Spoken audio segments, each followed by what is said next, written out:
We were having our usual family dinner at the kitchen table. Just Amy and me, since our kids have grown up and moved out. The meal was a simple veggie stir-fry that I made. I cooked tonight because Amy was late getting home from something at the school where she worked. Amy is usually home before me, but not tonight. We agreed a long time ago that family dinners were important. They give us good quality time, even now when it's just the two of us.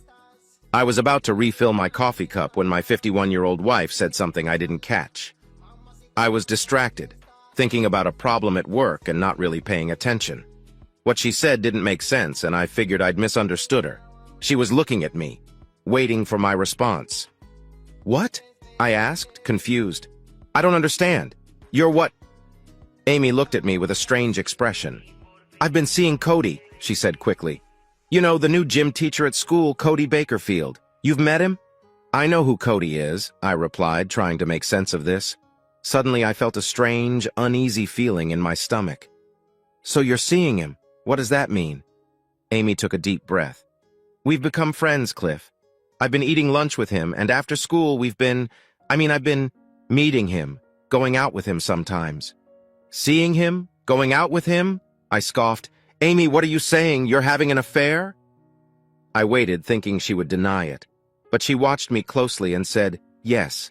"Yes?" I snickered in shock. "Yes what? You're having an affair?" "Yes, Cliff. This can't be true." I started to speak, but no words came out. "Please, just listen, Cliff," she said quickly. "I know this is a shock and that you're thinking the worst, but it's not like that. It's not a bad thing, darling. Really, it's not. I just had to tell you about Cody because I do love and respect you. Always have." "Respect me? Love me?" I gasped. "How can you—" "It's true," she interrupted. "You've always been my number one. Marrying you was the best thing that ever happened to me. I love you and would never give you up. I love you so much. I just couldn't keep seeing him without telling you." My eyes locked onto her face, hoping this conversation was some kind of joke. Amy loves me as much as I love her. She couldn't be having an affair. When she didn't take back her words, I tried to understand what was happening. "I don't know what to say, Amy. I'm completely confused right now." "Please don't feel bad, Cliff," she pleaded. "Yes, I've been seeing Cody, but he's just a friend, and I don't love him. Think about it, honey. Being with him hasn't affected our love and our relationship." I ground my teeth, still shocked by this unexpected news. "How can you say you love me?" "I do love you," she continued earnestly. "We have a great marriage, and I'll always cherish that. But I need other friends, too." "I've never complained about you having friends," I countered. "I know that, and I appreciate it. And that's really all Cody is to me. I love being with you, honey. But when I'm with Cody, it's different. He's much younger and thinks differently. Sometimes he makes me feel young again. I haven't felt like this in—" "Stop!" I cried. I wanted to stay calm, but I lost control. I had to interrupt her. "Please spare me the details. I don't want to hear how you feel with him or what you do behind my back." Amy saw my anger and spoke cautiously. "I'm sorry, honey. I know this hurts right now, but I want to be truthful. Please don't hate me. Yes, I'm seeing Cody. But no one knows. We've been very careful. I'm sure you never suspected anything and no one else does either." "That's supposed to make me feel better?" "I guess not. I just wanted you to know we aren't disrespecting you in public." "Just in private," I thought to myself. "Please believe me, Cliff. Cody will never take your place. He's just a fun young guy I hang around with for a while. I do love you, and I never wanted to hurt you. I just couldn't keep this from you. Being with Cody is just a small favor I need you to allow me." I was furious at her casual attitude. He's just a fun guy? A favor? She gives him something I'll never miss? My face burned with anger, and I glared at her. I tried to lash out verbally.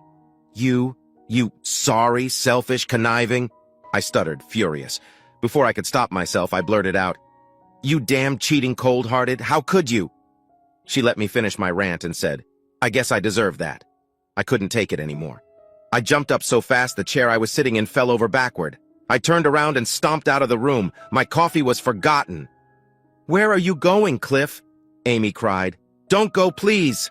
"I need a minute to process this," I snapped. "Give me a few minutes and I'll be back." I charged out the back door as she whimpered, "Okay, my love." I stomped onto the deck at the back of our house, red-faced and breathing heavily. An affair. She's cheating. I was furious at her disrespect. I pounded the railing before trying to calm down.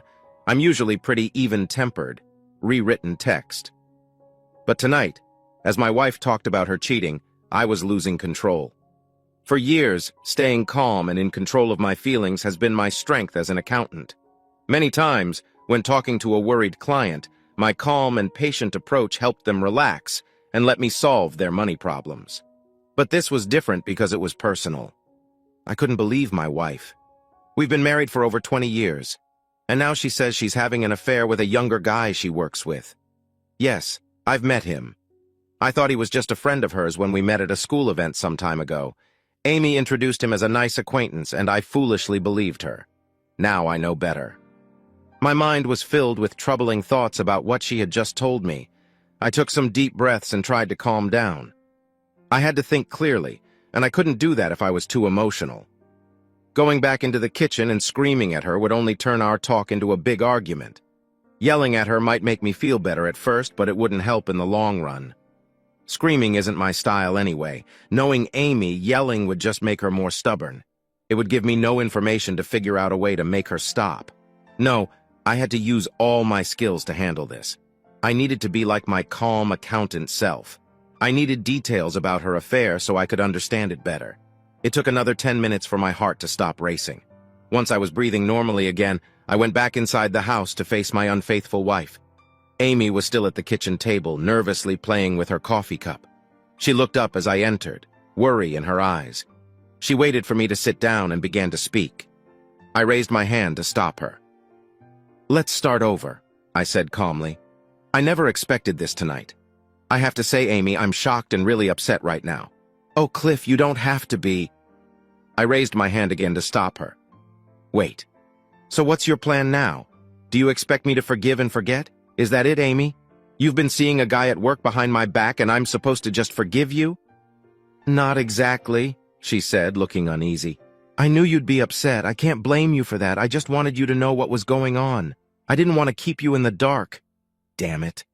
I cursed before I could stop. "So what did that guy say when you told him you were going to tell me?" Well, we both thought it was for the best, Cliff."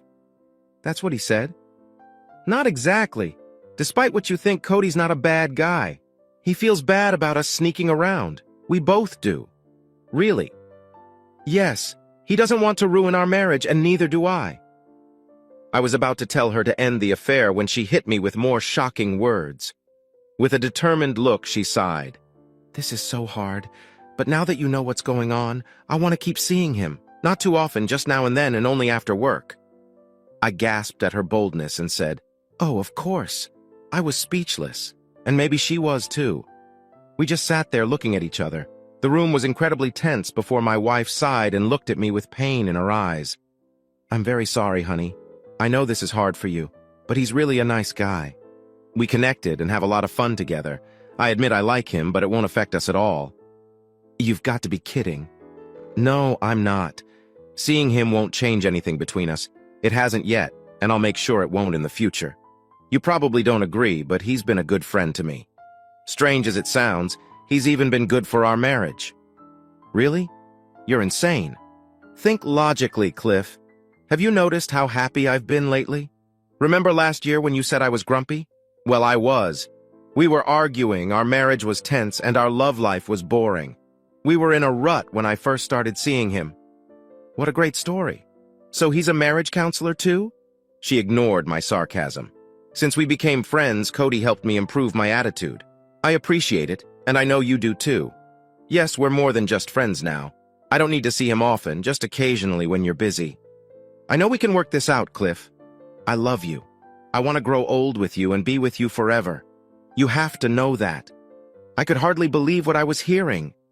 "So you're not ending the affair?" It was a statement. "You're asking me to accept that you'll keep seeing him?" "It will end eventually," she assured me. "We get along now, but he's a lot younger than me. We are from different generations and have very different interests. Cody and I could never have the long-term, committed relationship that we do. At some point, our feelings for each other will fade. Just not right now." "You're really out of your mind." "Please, Cliff. You have to believe me. I promise you nothing between us will change. I'm still the same loving wife I've always been. We'll still have our loving relationship. I love being with you and always will. For the past few months, have you noticed anything different? I hated to admit it, but she was right. I never suspected why our relationship had become so close lately. When Amy and I first started dating, we were very close and intimate a lot. As time went by and our kids grew up with busy lives, things slowed down between us. Even after the kids left for college, we didn't get back to how it used to be. I didn't think it was a big deal. I figured most married couples our age weren't as active, but recently I realized Amy was right. We had found our spark again. I was happy that we were close and intimate several times a week, like when the kids were younger. When she asked if I had noticed any problems with our love life while she was seeing Cody, I honestly hadn't. When I didn't reply, she spoke up. "Of course not," she said with confidence. "Even though I see Cody sometimes, I always make sure to be there for you. We have a great love life for people our age, and I enjoy it as much as you do. I'm always here for you. We love each other and have a stable 20-year marriage. I want to keep it that way." I was shocked. "I love you, but how can I stay married to someone who cheated?" She looked hurt and her face hardened. "I'm not a bad person," she said through clenched teeth. "This is the only time I've cheated. And for the record, I've never been with anyone I didn't have feelings for." "So you have feelings for him?" I exclaimed. "Great. How do I know you're not just waiting to see what happens with him while keeping me as a backup?"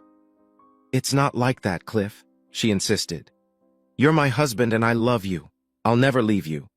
But sometimes, I want to be with Cody. Not all the time, just once in a while until I get this out of my system. It won't affect us. It hasn't for the past few months." I sat in silence, listening to her.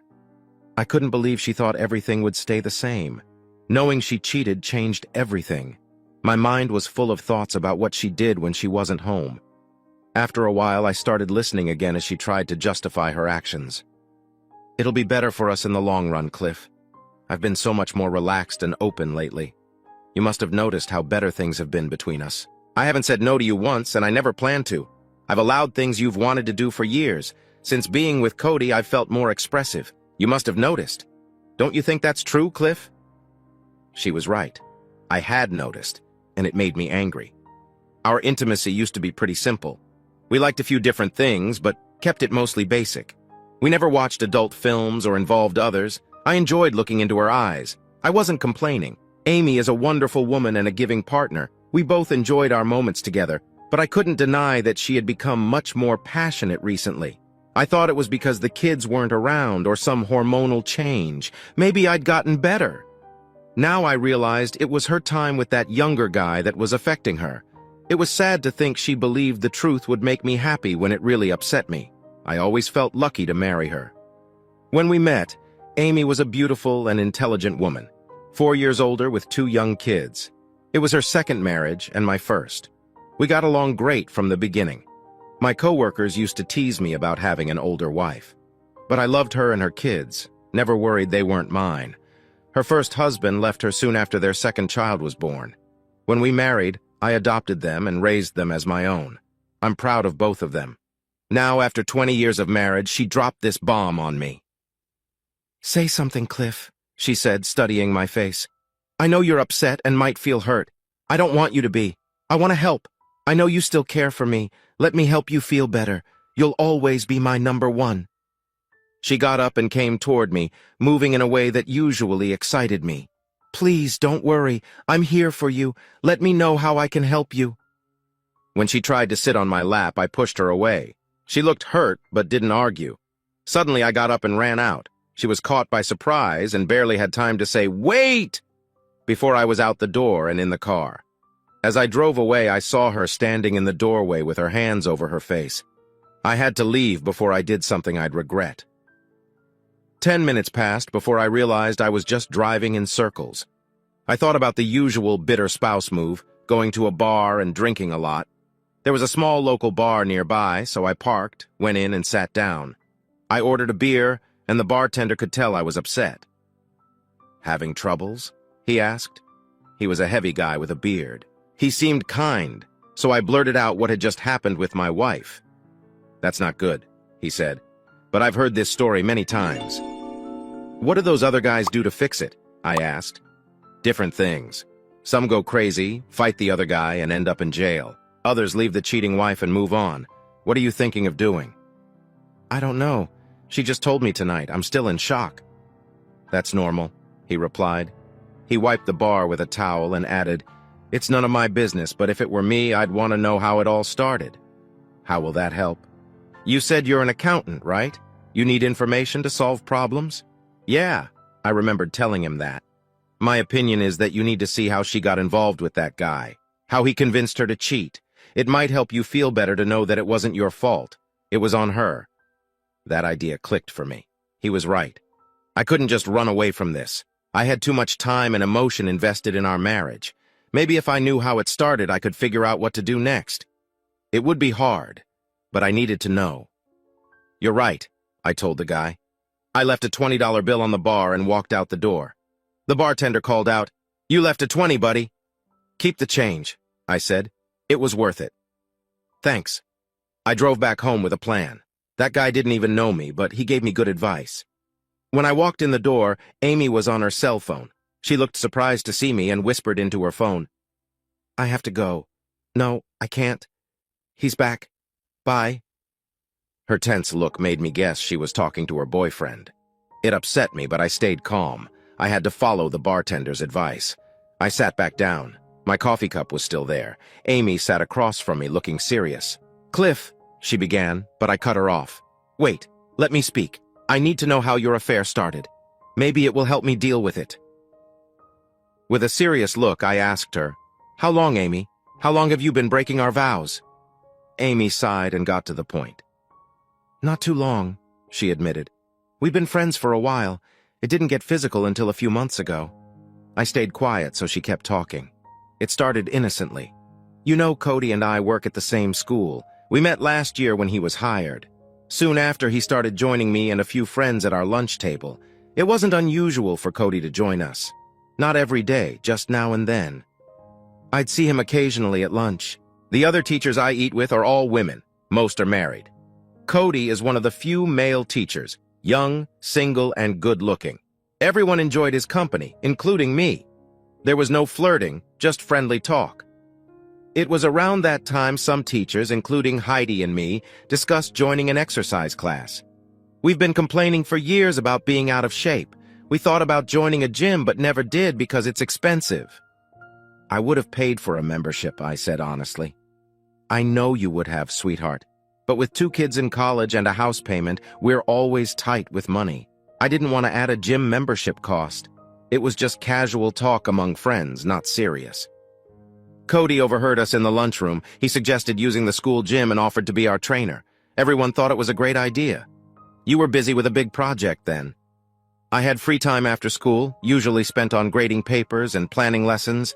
I've been wanting to get in shape, but didn't want to spend money. Since Cody wasn't charging us and the gym was convenient, it worked out. How nice. So how did it turn into something more with Cody? I'm getting to that. I think you remember me telling you about the workout program with Heidi and the girls. Yes, I replied. I did remember her mentioning it.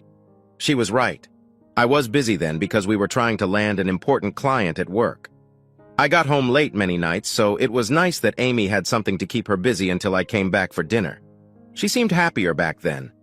She talked about her workouts a few times while we ate.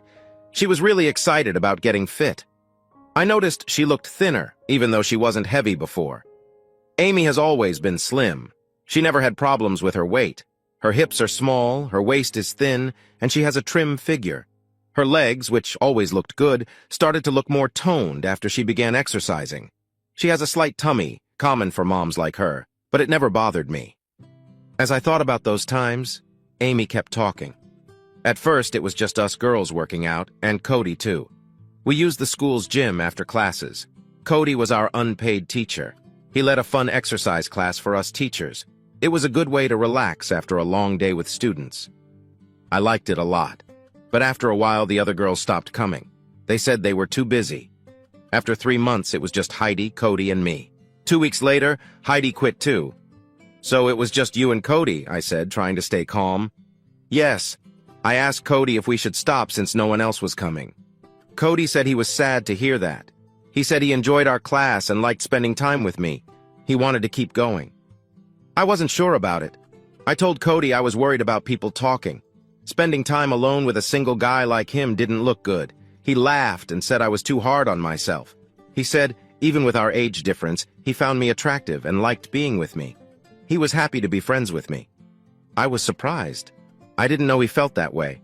I thanked him for the nice words, but said it didn't solve my worries. Cody said he understood, but that caring about others' thoughts should not stop me from staying healthy. Then he suggested we work out at the gym in his apartment building. She looked down, feeling a bit sorry. I shouldn't have thought about it, but at that time I wasn't thinking about anything bad. I was flattered by his words. Cody is younger and good-looking. I might have had a small crush on him, even if I didn't want to admit it. Before, I saw him as a fun, younger brother. That changed, though, I said. Yes, it did, she replied. I took his offer. It solved the problem of people talking because no one from school would see us. Plus, I could keep working on my body. The next day, we started working out at his gym. The room was small and not as nice as the school's gym, but it had weights, a mat, some machines, and a treadmill. No one else used it, so we were always alone. Our first few workouts went great. But then, I asked. Yeah. After a few weeks, things changed. Being alone with him was risky.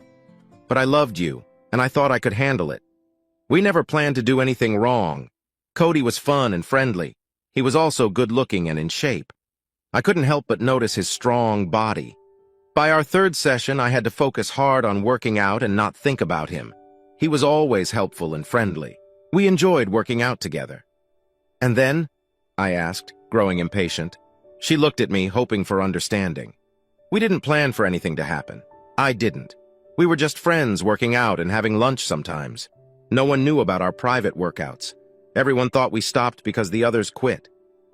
One day after our workout, I felt pain in my shoulder. Cody saw and offered to massage it. I let him. His strong hands felt great, and soon the pain was gone. I was about to thank him when he suddenly turned me around, held my arms, and kissed me. I was shocked. I liked him but didn't expect that. I didn't stop him when he hugged me and kissed me again deeply. Amy looked down. I hate to admit it, but I kissed him back. We made out right there. No one came in, and soon we were doing more than just kissing. When Cody suggested going to his apartment to shower, I just nodded. So it started at his apartment? I asked. Yes. I was so caught up in the moment, I don't even remember how we got there. It felt like I was walking on air as he guided me out the door and up the stairs to his place. By then, I knew what was coming, but I was too excited to think straight. He was too, because we barely made it inside before we started kissing again. He pulled down my shorts and took them off, then he removed my top and bra, leaving me in just my underwear. We forgot all about the shower he had mentioned. He led me to his bedroom and laid me on the bed. I watched as he took off his clothes and joined me. After a bit of kissing and touching, we had sex. Later, we did shower and had sex again there. Amy looked a bit shaken as she shared the details. Maybe she felt bad about it, I don't know.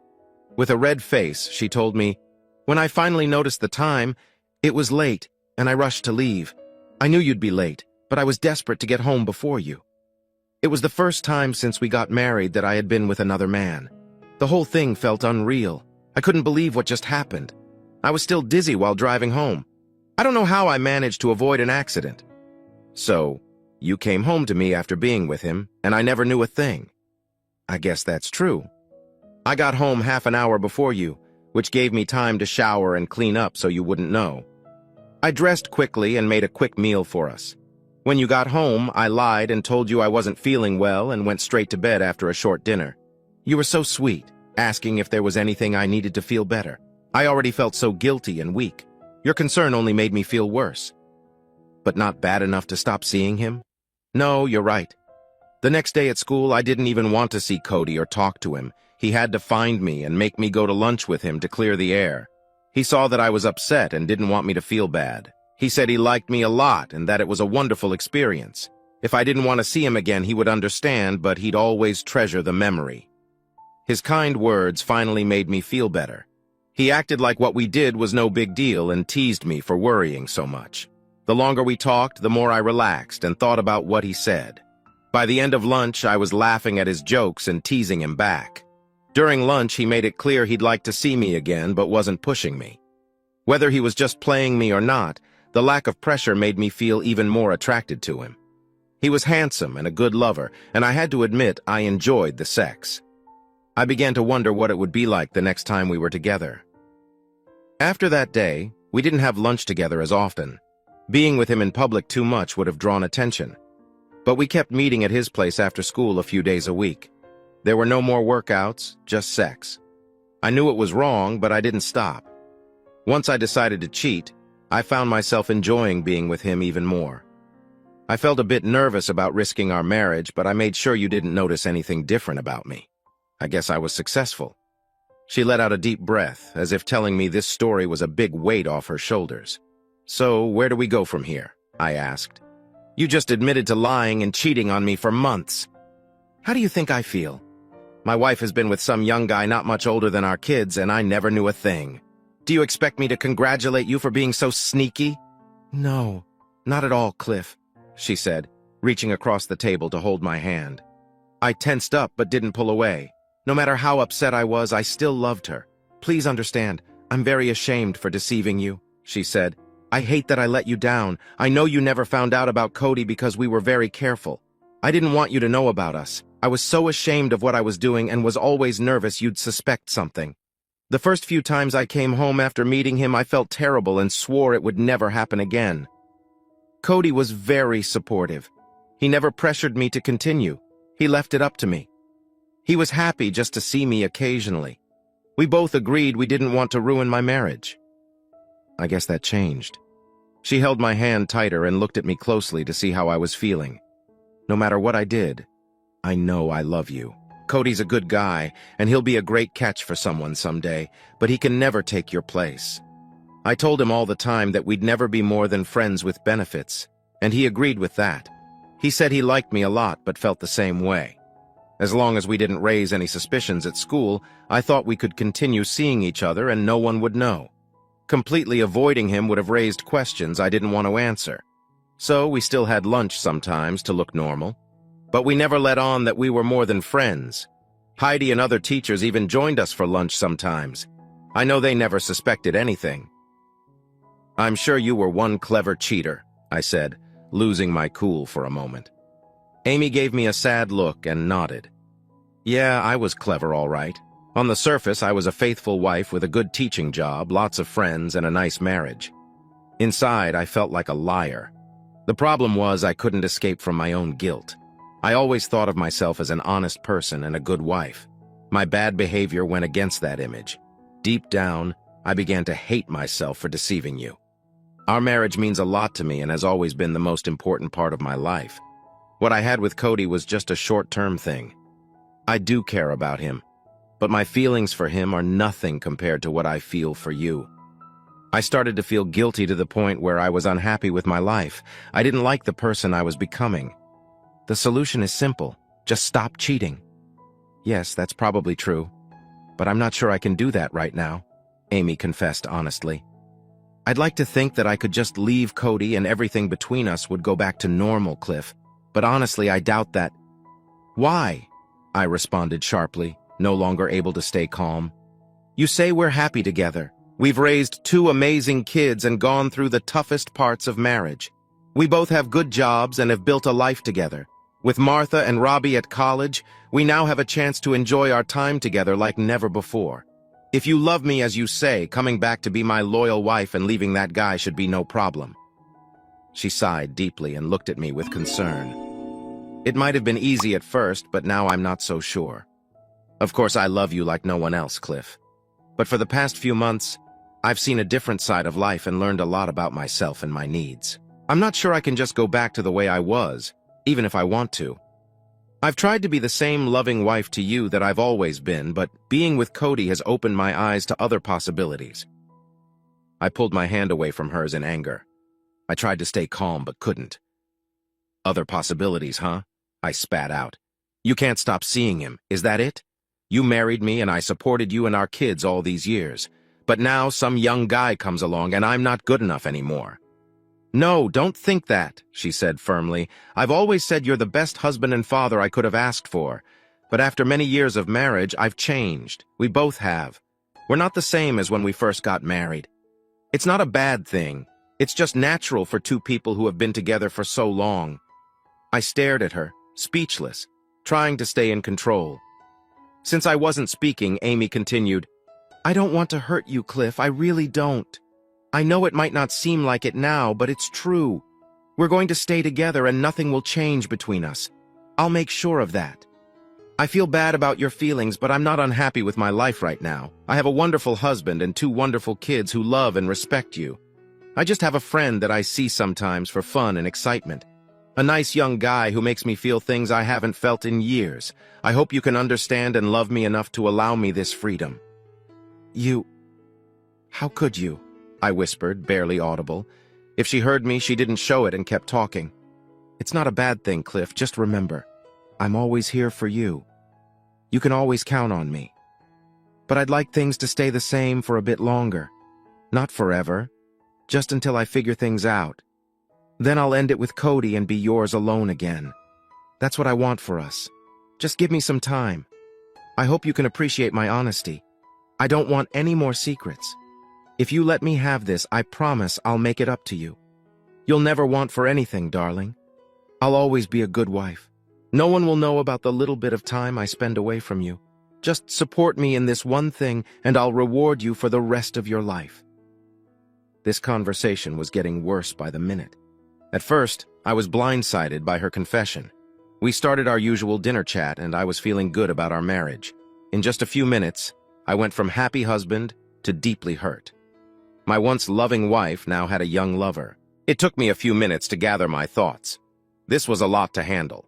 I thought I could convince her to end the affair, but it was clear now that she had no plans to end it. She just needed my cooperation to continue exploring her feelings. This was the highest level of betrayal. I tried to stay calm. Yelling would only make her defensive. I know Amy, and admitting this must have been a huge decision for her. She wasn't the type to just fool around without thinking.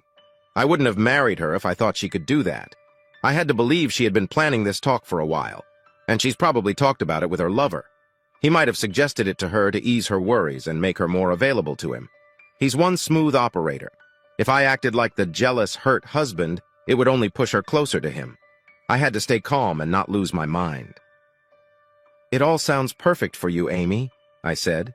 You get to have fun with a young guy, and I'm supposed to put up with it. Honestly, I wish I could trade places with him. That way, I'd get you and any other women who wanted me. She frowned. It's not like that at all. You think you're the only one he's seeing? Don't be naive. I don't know. He says he's only with me. If he does see others, he always uses protection, she replied. But it doesn't matter. Should I get an STD test? Should you? I thought this would surprise her, but my smart wife was always ahead of me. Instead of looking shocked or angry, Amy smiled smugly. She reached into her purse and pulled out an envelope. You can get one if you want, she said, slipping a few papers from the envelope onto the table. But you don't need to. I'm not dumb, you know, she said, sounding annoyed. Read this. These are our test results. We knew you'd worry if you found out about us, so I went to a clinic with Cody last month. We've both been tested for diseases, and as you can see, we're both clean. I looked over the papers quickly. The first couple of times we were together, we didn't use protection, she continued, but after that, we always used condoms. I know he's not seeing anyone else seriously, but to be safe, we use condoms every time. I hope you see I'm being careful. I pushed the papers back. So you plan to stay married to me and just see him sometimes? Yes, just like we have been. You've never noticed anything before, and you won't now. I'll make sure of that. But you've been lying to me, haven't you? Yes, I have. I didn't want to hurt you. You've been lying for months. You've lied to me, our kids, our friends. How can I trust you again? How do I know you won't leave me for Cody or some other guy in the future? Amy looked frustrated because she knew I was right. She hesitated, her eyes wet with tears. I would never do that. You have some nerve, I said bitterly.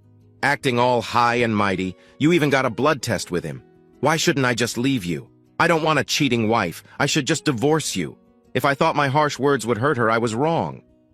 Amy's face softened, and she looked at me kindly, but her words had an edge to them. I know this is hard, she said, but a divorce? That wouldn't be good for you, Cliff. Why not? At least I'd have my pride. Her pitying look made me even angrier. A divorce would hurt both of us badly. At least I wouldn't have to deal with your affair anymore. Maybe, but I don't think we'd be happy divorced. Neither of us would. She locked eyes with me. We live in a no-fault state. I'd get half of everything. The house, the savings, our retirement fund. You'd have to help pay for Martha and Robbie's college because you adopted them. There would also be alimony since my teacher's salary is so low. You'd have to support me reasonably. It would be a lot of money. I guess she and her boyfriend had thought this through. So you'd take everything in the divorce, I said. I don't want to do that, she said. I want to live with you and love you like always. But if we divorced, you'd owe me a lot. I'd still see Cody, which you wouldn't like. It's better if we stay married. We'll keep our life and no one will know. I'll always make sure you're my number one. But I was happy before you told me all this, I said bitterly. Now I feel like a fool. It's not like that, Cliff. As I started to walk away, she called out, Wait, don't go. We need to talk more. Please. There's nothing to talk about, Amy. You've given me your terms. Now I have to decide. There's nothing to worry about, she cried. Nothing will change between us. I love you for letting me do this. I'll do anything to make you happy. Then end your affair right now. She sighed, looking down. I can't do that yet. It won't be for long, though. Then there's nothing more to say. This conversation is over.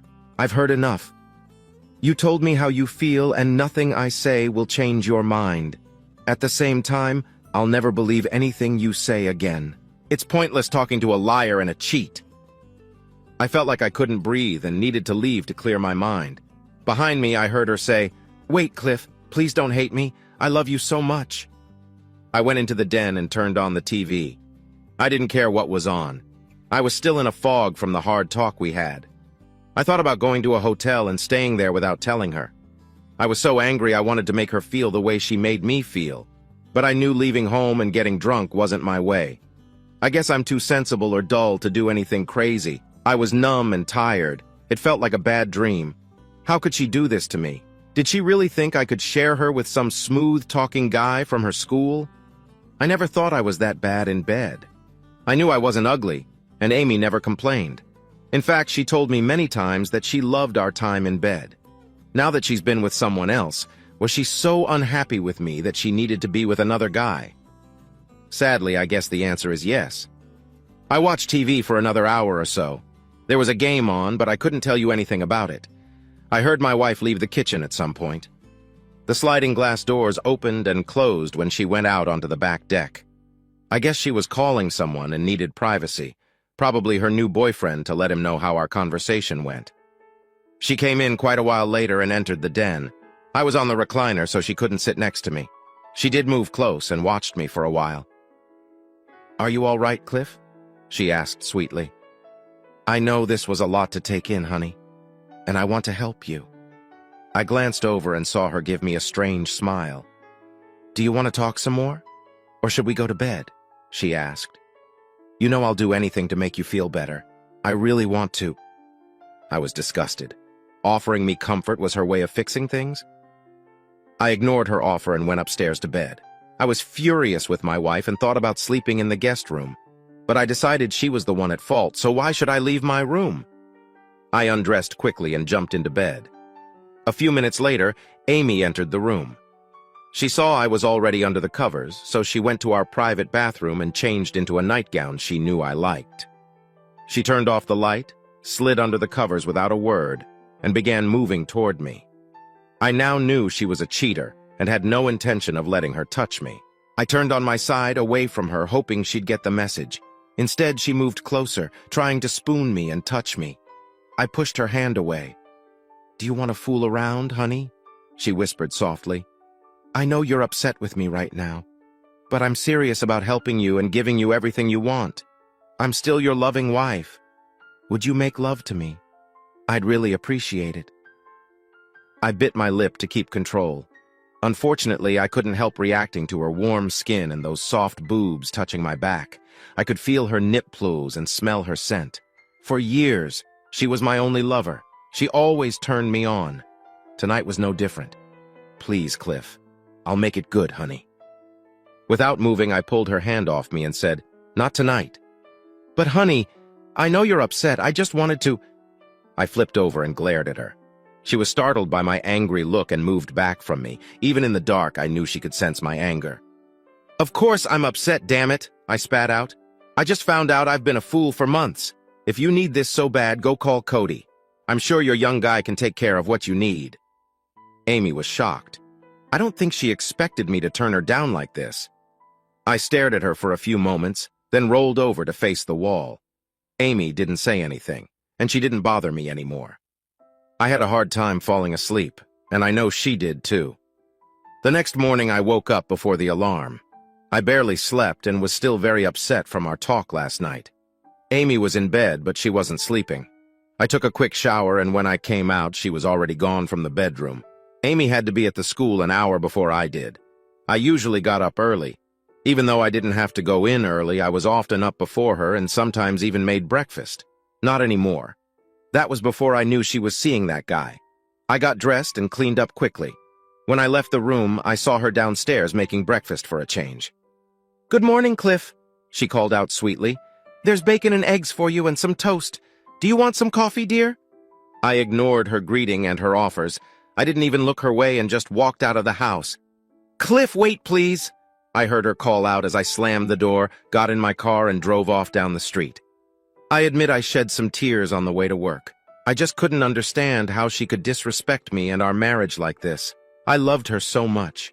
For 20 years, she was the main focus of my life, my lover and best friend. We had so many plans now that the kids were grown and out of the house.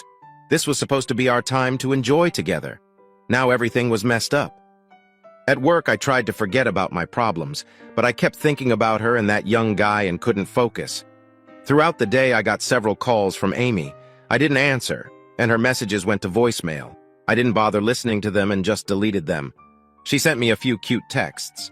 I glanced at them and deleted them too. With her texts and calls, I couldn't get her out of my mind. I made several simple mistakes at work and finally decided to take the afternoon off. I called up a lawyer for a consultation. He was an older man and took me in right away. It seemed what Amy told me about divorce was true. I would be in a bad place emotionally and financially, while she'd come out well with a young boyfriend to be with. I'd be financially strained supporting her, and since I never cheated, I didn't have anyone to comfort me. I'd end up rather poor and alone, maybe in a small one-bedroom apartment. Not a pretty picture. If I stayed with her, it wasn't much better. Sure, I'd get attention. She made sure to emphasize that. But it would be empty and feel like pity. It was clear this younger guy made her feel special in a way I never could. At 47, there was no way I could compete in bed with a good-looking, fit 30-year-old, or however old he is. Also, if I stayed in the marriage and ignored her cheating, the court would think I was okay with it. They'd assume I accepted her affair, and I could never claim infidelity in a divorce case. Even more daunting was trying to fight fire with fire. Basically, remain married and have my own affair. In a relationship contest with my wife, I'd lose every time. There are plenty of guys who want to be with her, even young guys. Cody was proof of that. At 51, Amy is still fairly attractive with short, dark hair, a slim body, and a pleasant personality. I'm an average-looking older guy with a slightly receding hairline and carrying a little extra weight. I have a good job and I'm okay looking for a 47-year-old. But I don't know how many women want an older, middle-class married boyfriend. Not many, I guess. The difference between our chances at dating was depressing. She was still attractive, and I was not. After a frustrating day at the office, I went to a bar for dinner. I stayed away as late as I could.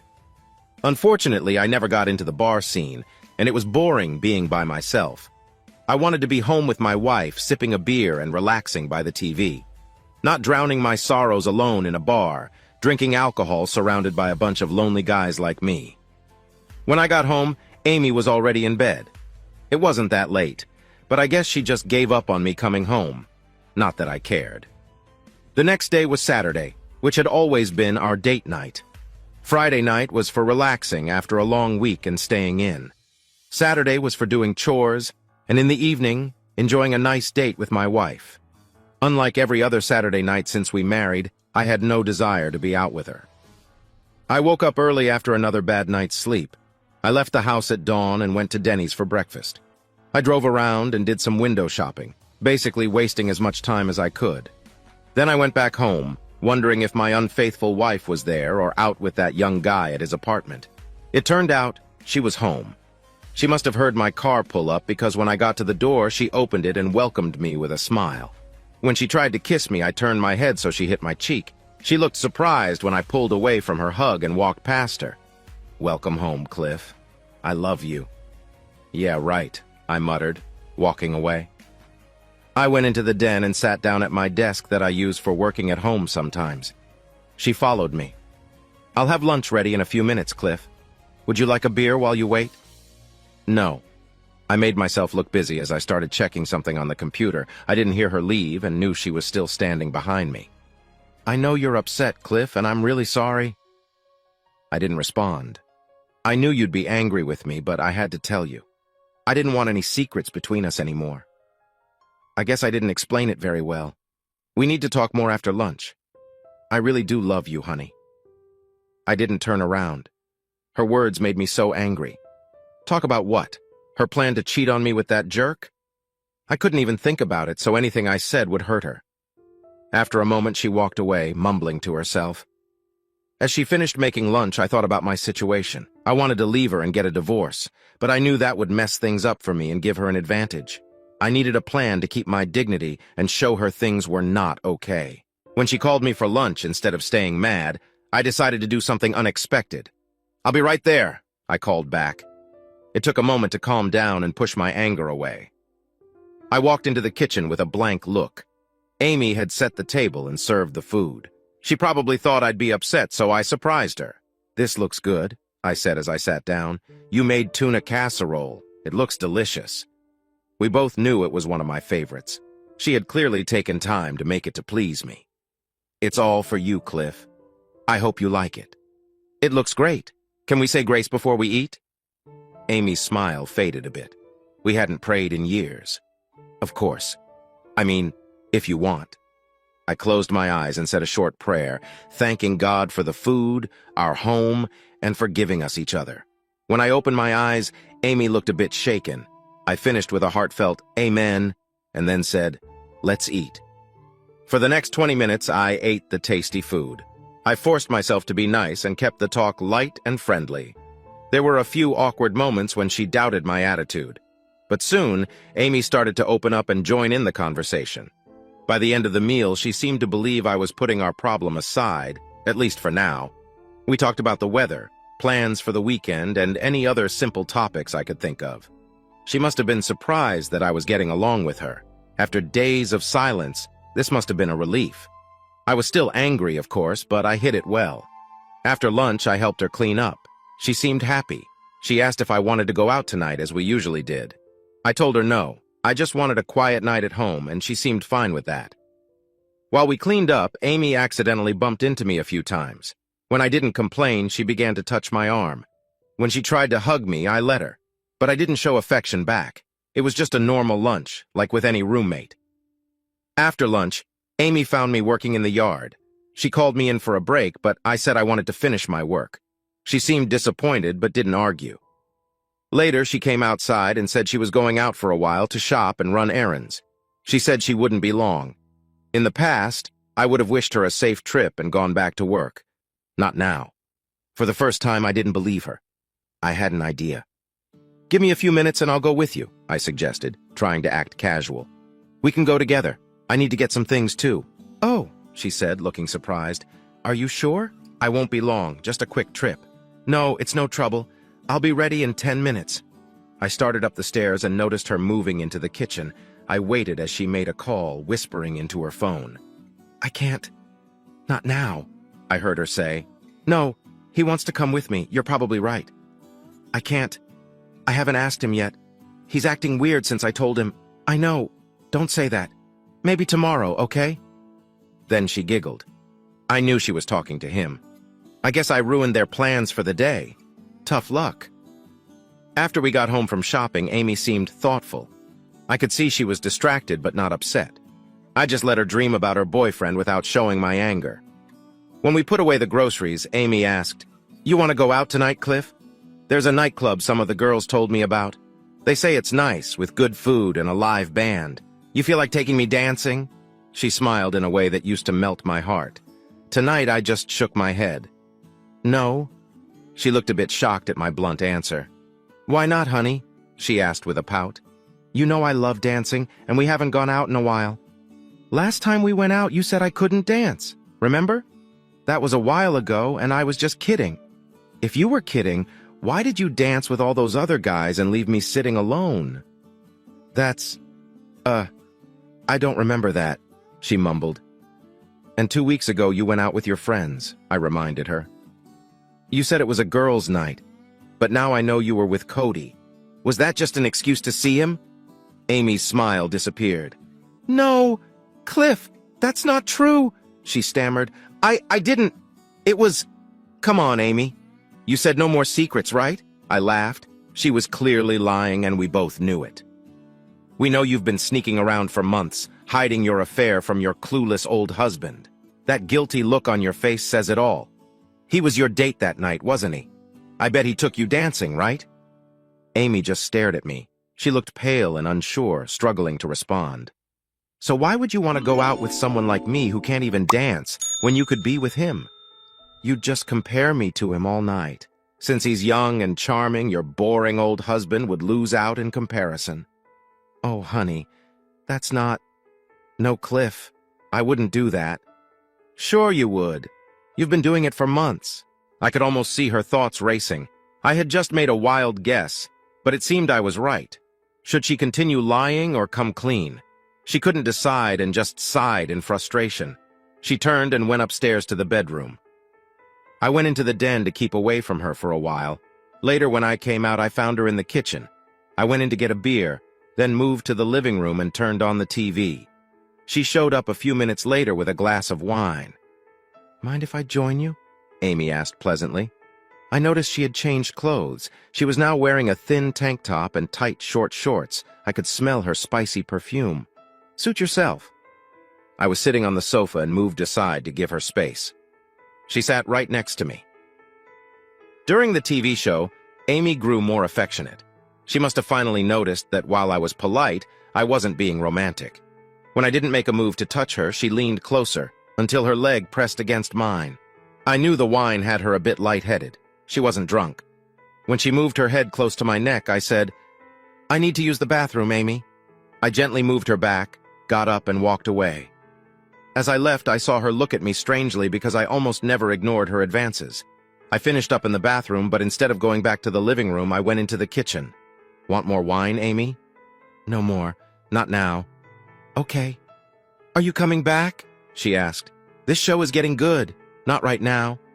I stayed in the kitchen on purpose.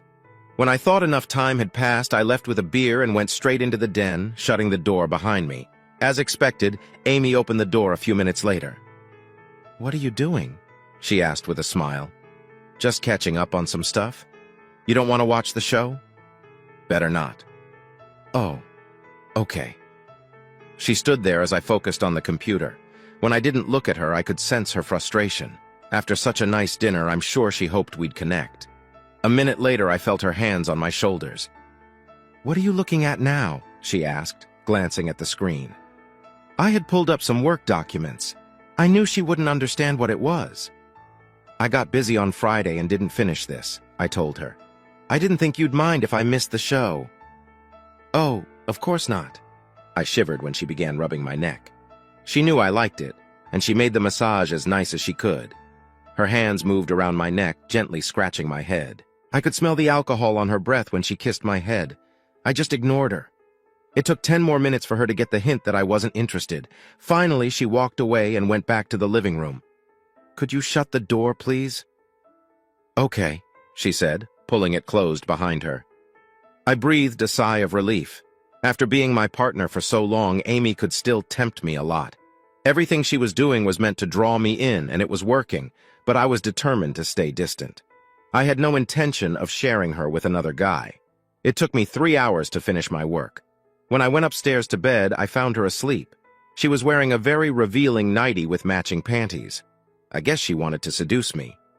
In that outfit, she definitely would have tempted me. She planned to surprise me, but fell asleep from the wine. Sunday morning, I got up before Amy. I got dressed, fixed a nice breakfast, and took it to her in bed. She was surprised. "What brought this on, Cliff?" she asked, rubbing the sleep from her eyes. "I just wanted to give you something to eat before we go to church." Amy's smile disappeared. "Church? We haven't gone to church in years." "I know, but it would be nice to start going again. We haven't been as close these last few months. I think going to church would help us reconnect." "I don't want to. Sorry. I already told your parents we were going." "What?" she cried. "My parents! Why'd you do that?" "Because I thought you'd want to go," I said calmly. "But if you don't want to go, just stay home. I'll have to explain that you're too tired for church and changed your mind." Amy's blue eyes locked onto mine. I knew telling her about her parents would force her to go. She certainly didn't want to seem like she was disrespecting the church. Disrespecting her husband was one thing, but not God. After church, Amy was fuming. She found out my threat about telling her parents was a bluff. To make it worse, the pastor's sermon focused on the sin of adultery, which hit the mark. She smiled as we left the church, shaking hands with the pastor and his wife, but once we got outside, she let me have it. "You liar! You really got me this time. I know you never told my parents about church." I didn't deny it. It was true, but I did make her think twice about cheating, which was my goal.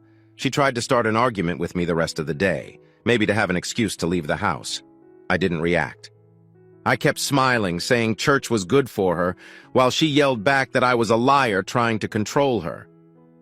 Our dinner after church was quiet. I tried to talk to her, but she didn't want to chat. That was fine by me. Later, she told me she was going out for a while. No explanation. She just left.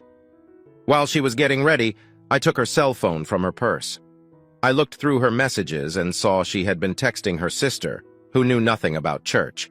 She also texted her boyfriend to meet him that evening. I was furious at the things he was saying to her, complimenting her and talking about their time together. She replied and arranged to meet him at a local restaurant.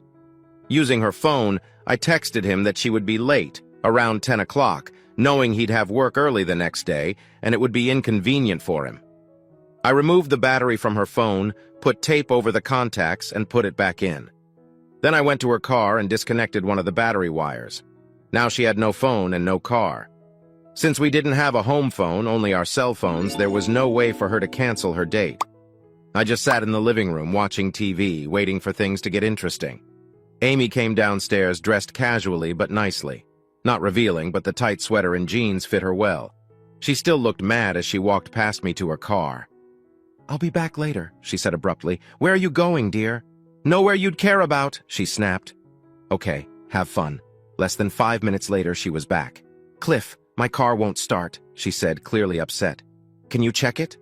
"What happened?" "How should I know? It just won't start. I turned the key, and nothing." "Let's take a look." As I stood over the engine with the hood up, Amy walked away trying to use her cell phone. I tinkered a bit as she started cursing. "What the hell? My phone's not working either." "Really?" I said, feigning surprise. "Is the battery charged?" "I thought so. Damn it, now what?" "Want to use mine?" I offered, holding out my phone. I knew she needed to call her boyfriend, but didn't want to use my phone because I'd see who she called. She looked around, unsure what to do. "No, that's okay. I'll call later." "Well, I don't know what's wrong with your car," I said with a shrug. "I guess we'll have to get it towed tomorrow, but I can drive you where you need to go now if you want." I gestured to my car and she stared at me for a moment. Her plans were falling apart. "I guess I don't have to go." "You don't want to go now?" "No, I'll just wait till tomorrow." "You'll need me to drive you to work then, right?" With a defeated look, Amy sighed. "Yeah, I guess so." I got up in the night and found her purse. I removed the tape from her cell phone so she couldn't blame me for messing with it. Monday morning, I drove her to school. Amy had no choice but to accept. She was quiet the whole way and didn't look happy. I knew she and her boyfriend sometimes had lunch together. but I doubted they did more with so many kids around. According to her, they met after school at his apartment. I got several calls from Amy's school. She probably wanted to tell me she'd get a ride home, likely from her boyfriend. I ignored them. I left work early and got to Amy's school before her last class ended. I waited for the kids to leave. When I showed up in her classroom, she was surprised, and not in a good way. "Hey, honey, ready to go home?" I asked cheerfully. She glared at me. "I called you all day, Cliff. Why didn't you call back?" "Sorry, I was busy. I wanted to tell you I already arranged a ride home." "Oh, really? Well, I'm here now, so let's go." At that moment, a tall, athletic guy with dark hair walked into the room. He moved toward my wife like he expected her to greet him warmly. I knew who he was right away. It was her boyfriend, Cody. I had seen him before, but hadn't paid much attention. Up close, he looked even younger, more like a college kid than a teacher. He wore sneakers, shorts, and a t-shirt that showed off his muscles. He was an attractive guy, and I could see why Amy liked him. Amy's eyes widened when he arrived. Cody looked confused. "Oh, Cody. She stammered. I was just telling, Cliff that she already has a ride home." I finished for her. I stayed calm because I expected he might be there. He looked surprised to see me. When he saw me, he smiled in an annoying way and glanced at my wife. "Oh, hello," he said, extending his hand. "I'm Cody Bakerfield." I ignored his hand and replied coolly, "Yeah, I know who you are." Amy, trying to ease the tension, chirped, "Cody, this is Cliff, my husband. I think you met him once." The young man's confused expression softened as he remembered me. "Oh, that's right. Yes, Cliff Wilson, I remember you. Nice to see you again." "I'm sure it is," I said sarcastically. "I remember we met at Parents' Night a few months ago. Amy has said a lot about you. She thinks very highly of you." "Not highly enough, I guess," I replied with a sharp edge. I glanced warily at my wife. She looked like she was holding her breath. "Amy, let's get out of here," I said, wrinkling my nose as if something smelled bad. She began to gather her things as Cody turned to me. "Excuse me for a minute, Mr. Wilson. Can I call you Cliff?" I scowled and ignored his question. "What do you want?" "Just a minute of your time, Cliff. I know there's some tension between us, which is understandable, but it doesn't have to be this way. I know Amy has told you about our friendship." So I just wanted to make it clear that I have no hard feelings towards you, and I respect the strong relationship you have with your wife." "Is that why you're involved with her?" I asked. Across the room, I heard my wife inhale sharply with concern. Cody nodded sympathetically. "Yes, it's true. Amy and I are good friends, and we have gotten very close. But that doesn't mean we don't respect you and your role in her life. Neither of us wants to hurt your marriage or your family. We're just friends, and no more than that. She's always said she loves only you." This guy was slick, I thought. Cody continued with a smile. "I hope you won't resent my friendship with Amy. She has been a wonderful influence on everyone, including me. We got caught up in our relationship, and we should have talked to you first. That was my fault. She behaved properly, and I took things further than I should have." "So you admit you led her on?" "In a way, yes. She's a wonderful woman, and I admit I got too interested. But believe me, I never meant to harm you. I appreciate you letting her teach here so she can be a role model. Her friendship means a lot to me, and I'll always value it." That was some serious nonsense. I didn't know what to say. I glanced away from his face to my wife and saw her watching him closely. Her eyes were sparkling like she was impressed with him.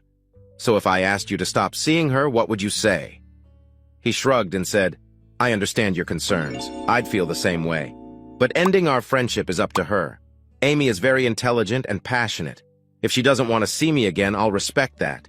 If she does, it would be hard to say no." I found myself unable to fully hate this guy. I appreciated his honesty but still disliked him. As reasonable as he sounded, the bottom line was that unless I physically stopped him, he was going to keep seeing my wife whether I liked it or not. I looked away and saw Amy and Cody exchanging glances. I hated the look on her face. She was as old as his mother, but with him she seemed like a teen with a crush. No matter how Amy used to feel about me, it was clear I wasn't in the same league as her new interest. I felt deflated by his smooth words. I could have taken a swing at him, maybe even landed a few punches. But he was in great shape and could probably beat me easily. In a fight, he would make me look even more foolish. Feeling defeated, I pushed past him and headed out the door without looking back. I heard my wife and Cody exchange a few hushed words. Then she hurried after me. "Cliff! Wait up, honey!" she called out from behind. I heard her high heels clicking on the hard floor as I walked quickly to my car. I didn't want to be around her now. The whole conversation left me feeling weak. It was clear how much Amy thought of him. I knew I couldn't compete with a young, smooth guy like him. I hated him for getting close to my wife, although at the moment I was probably more upset with her than with him. Amy was quiet on the ride home. She said a few kind words to me, but mostly she just stared out the window, probably thinking about the strange scene in her classroom. I don't know what she thought about Cody now, probably more impressed with him than ever. I know my status took a big hit. I came off as weak and unsure, while he confidently talked about his respect for me and how much he admired my wife. We got home, and as I walked to my bedroom, I felt much older than my age. Amy could see I was down, and she tried to cheer me up, but it was no use. She even offered to give me a back rub to help me sleep. I wasn't interested in having her touch me. She gave me a sad smile as she got into bed. I had a strong feeling our marriage was over.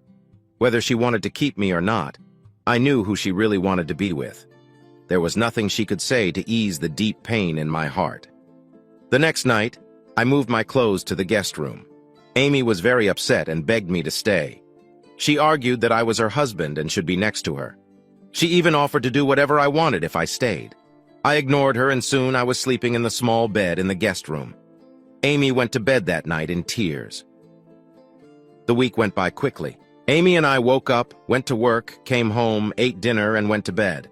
I hoped she might reconsider her affair now that I had moved out of our bedroom, but she just denied any reason for me to leave. She said I was acting childish and could move back any time I wanted. I stayed firm, and after that night, we didn't share a bed anymore. Amy always got home before me, which wasn't a surprise because I usually worked later. She always had dinner ready, and we ate in silence. We had no plans for the weekend, so we spent Friday and Saturday nights watching TV. After TV, we went to our separate rooms. I never knew if she was still seeing Cody.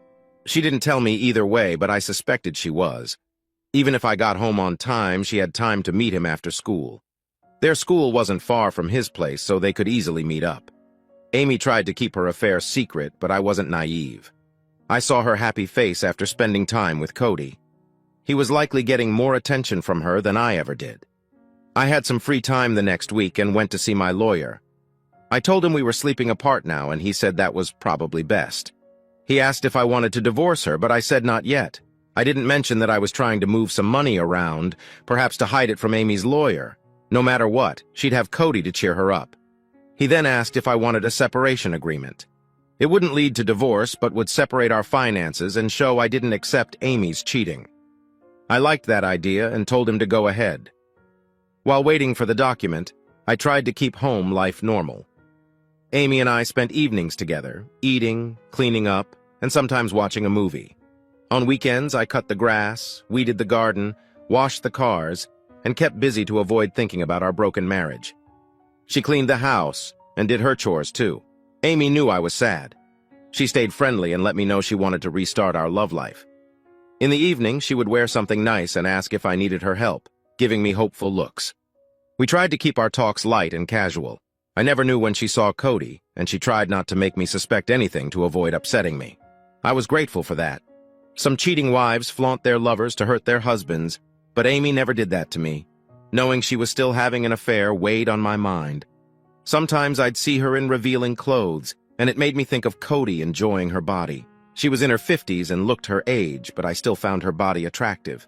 I did try to make love with her a few times. Amy was loving and did everything to get me interested. I'd get excited during foreplay, but the moment she undressed and got into bed, I'd think of her with Cody and lose my desire. Amy kept saying she missed our love life and wanted to go back to how things were. She tried everything to make me interested. After a while, she suggested I see a doctor or try Viagra. Talking about my problem made me feel worse. I knew she was getting all the love she wanted from her young lover. Despite trying to hide it, I noticed she was happier on some days.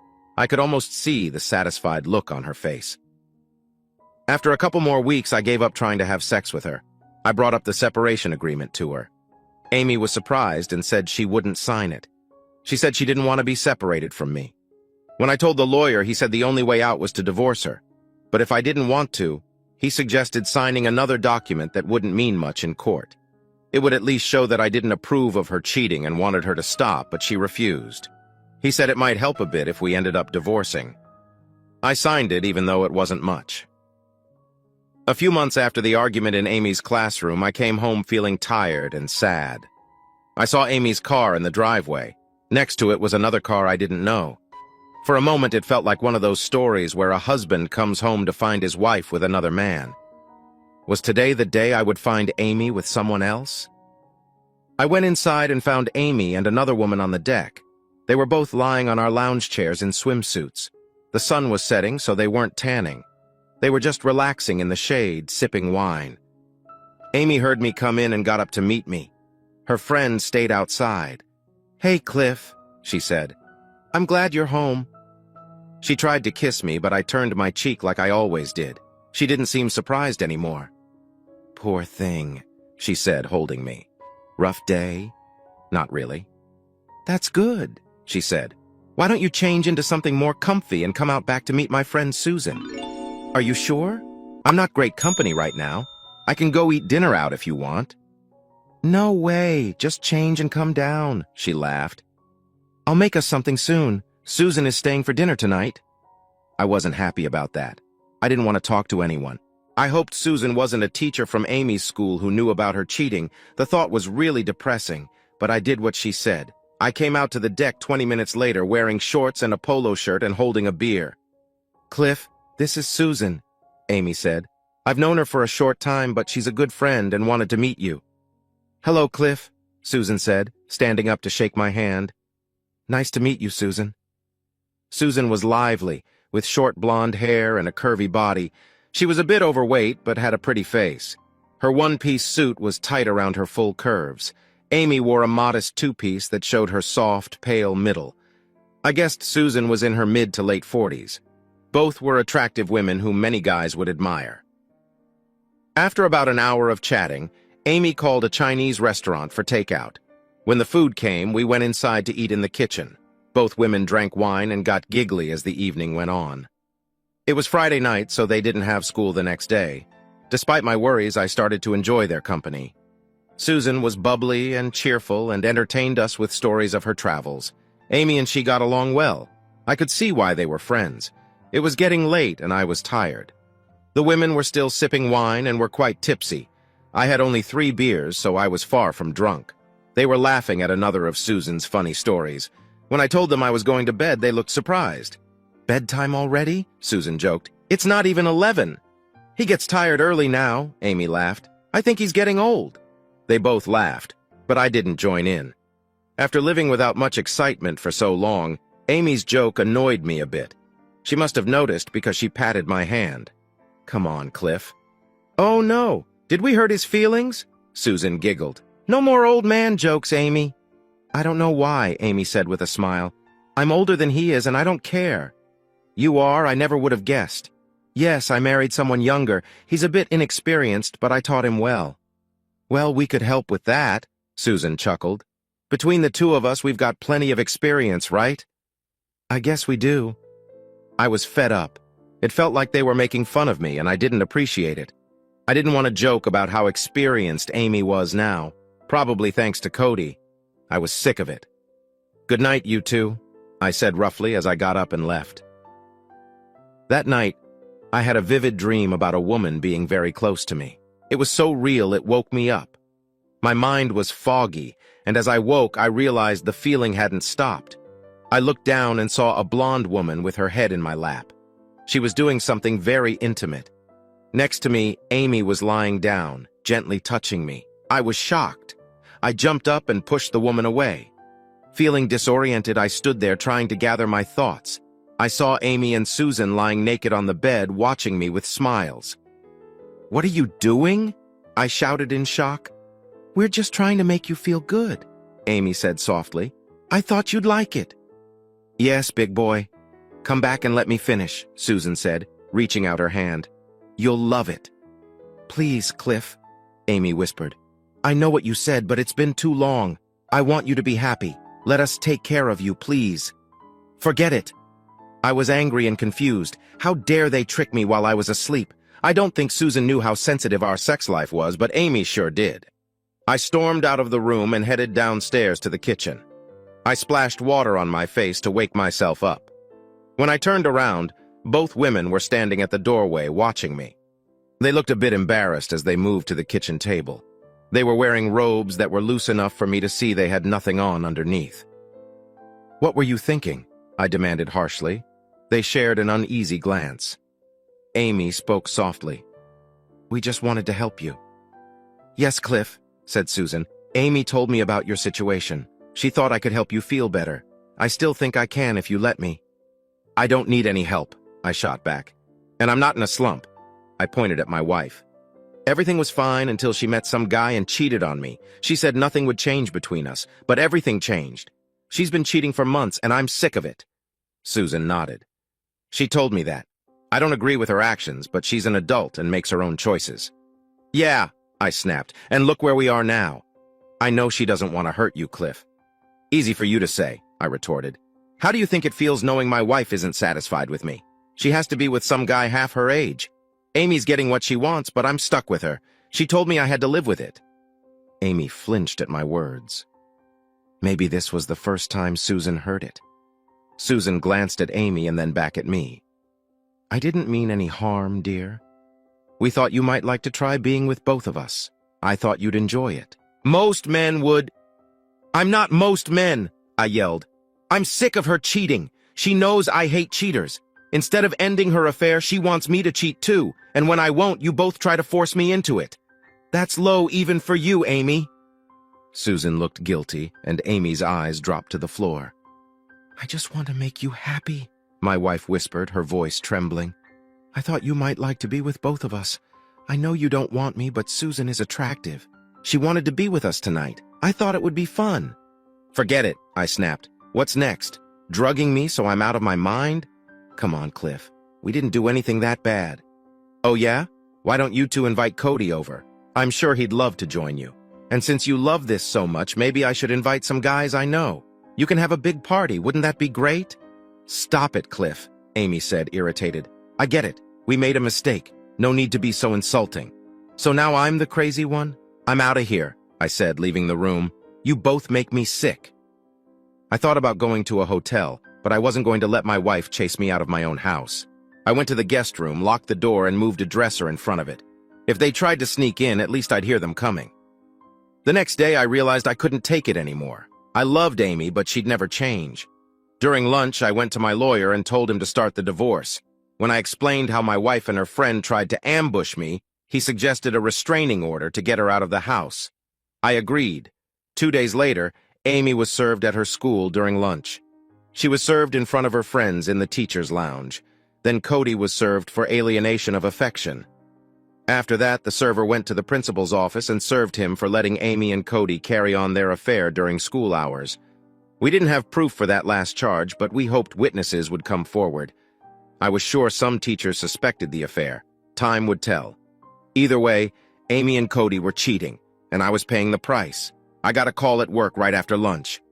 Damn you, Cliff, Amy screamed. I told you what would happen if we divorced. It can't be worse than living with a cheater, I replied. I'm done with you and your boyfriend. You can both go to hell. I get why you're upset with me, she said. But did you have to drag Cody into it? This could ruin his career. Tough luck. He should have thought about that before he started sleeping with you. He deserves everything he gets.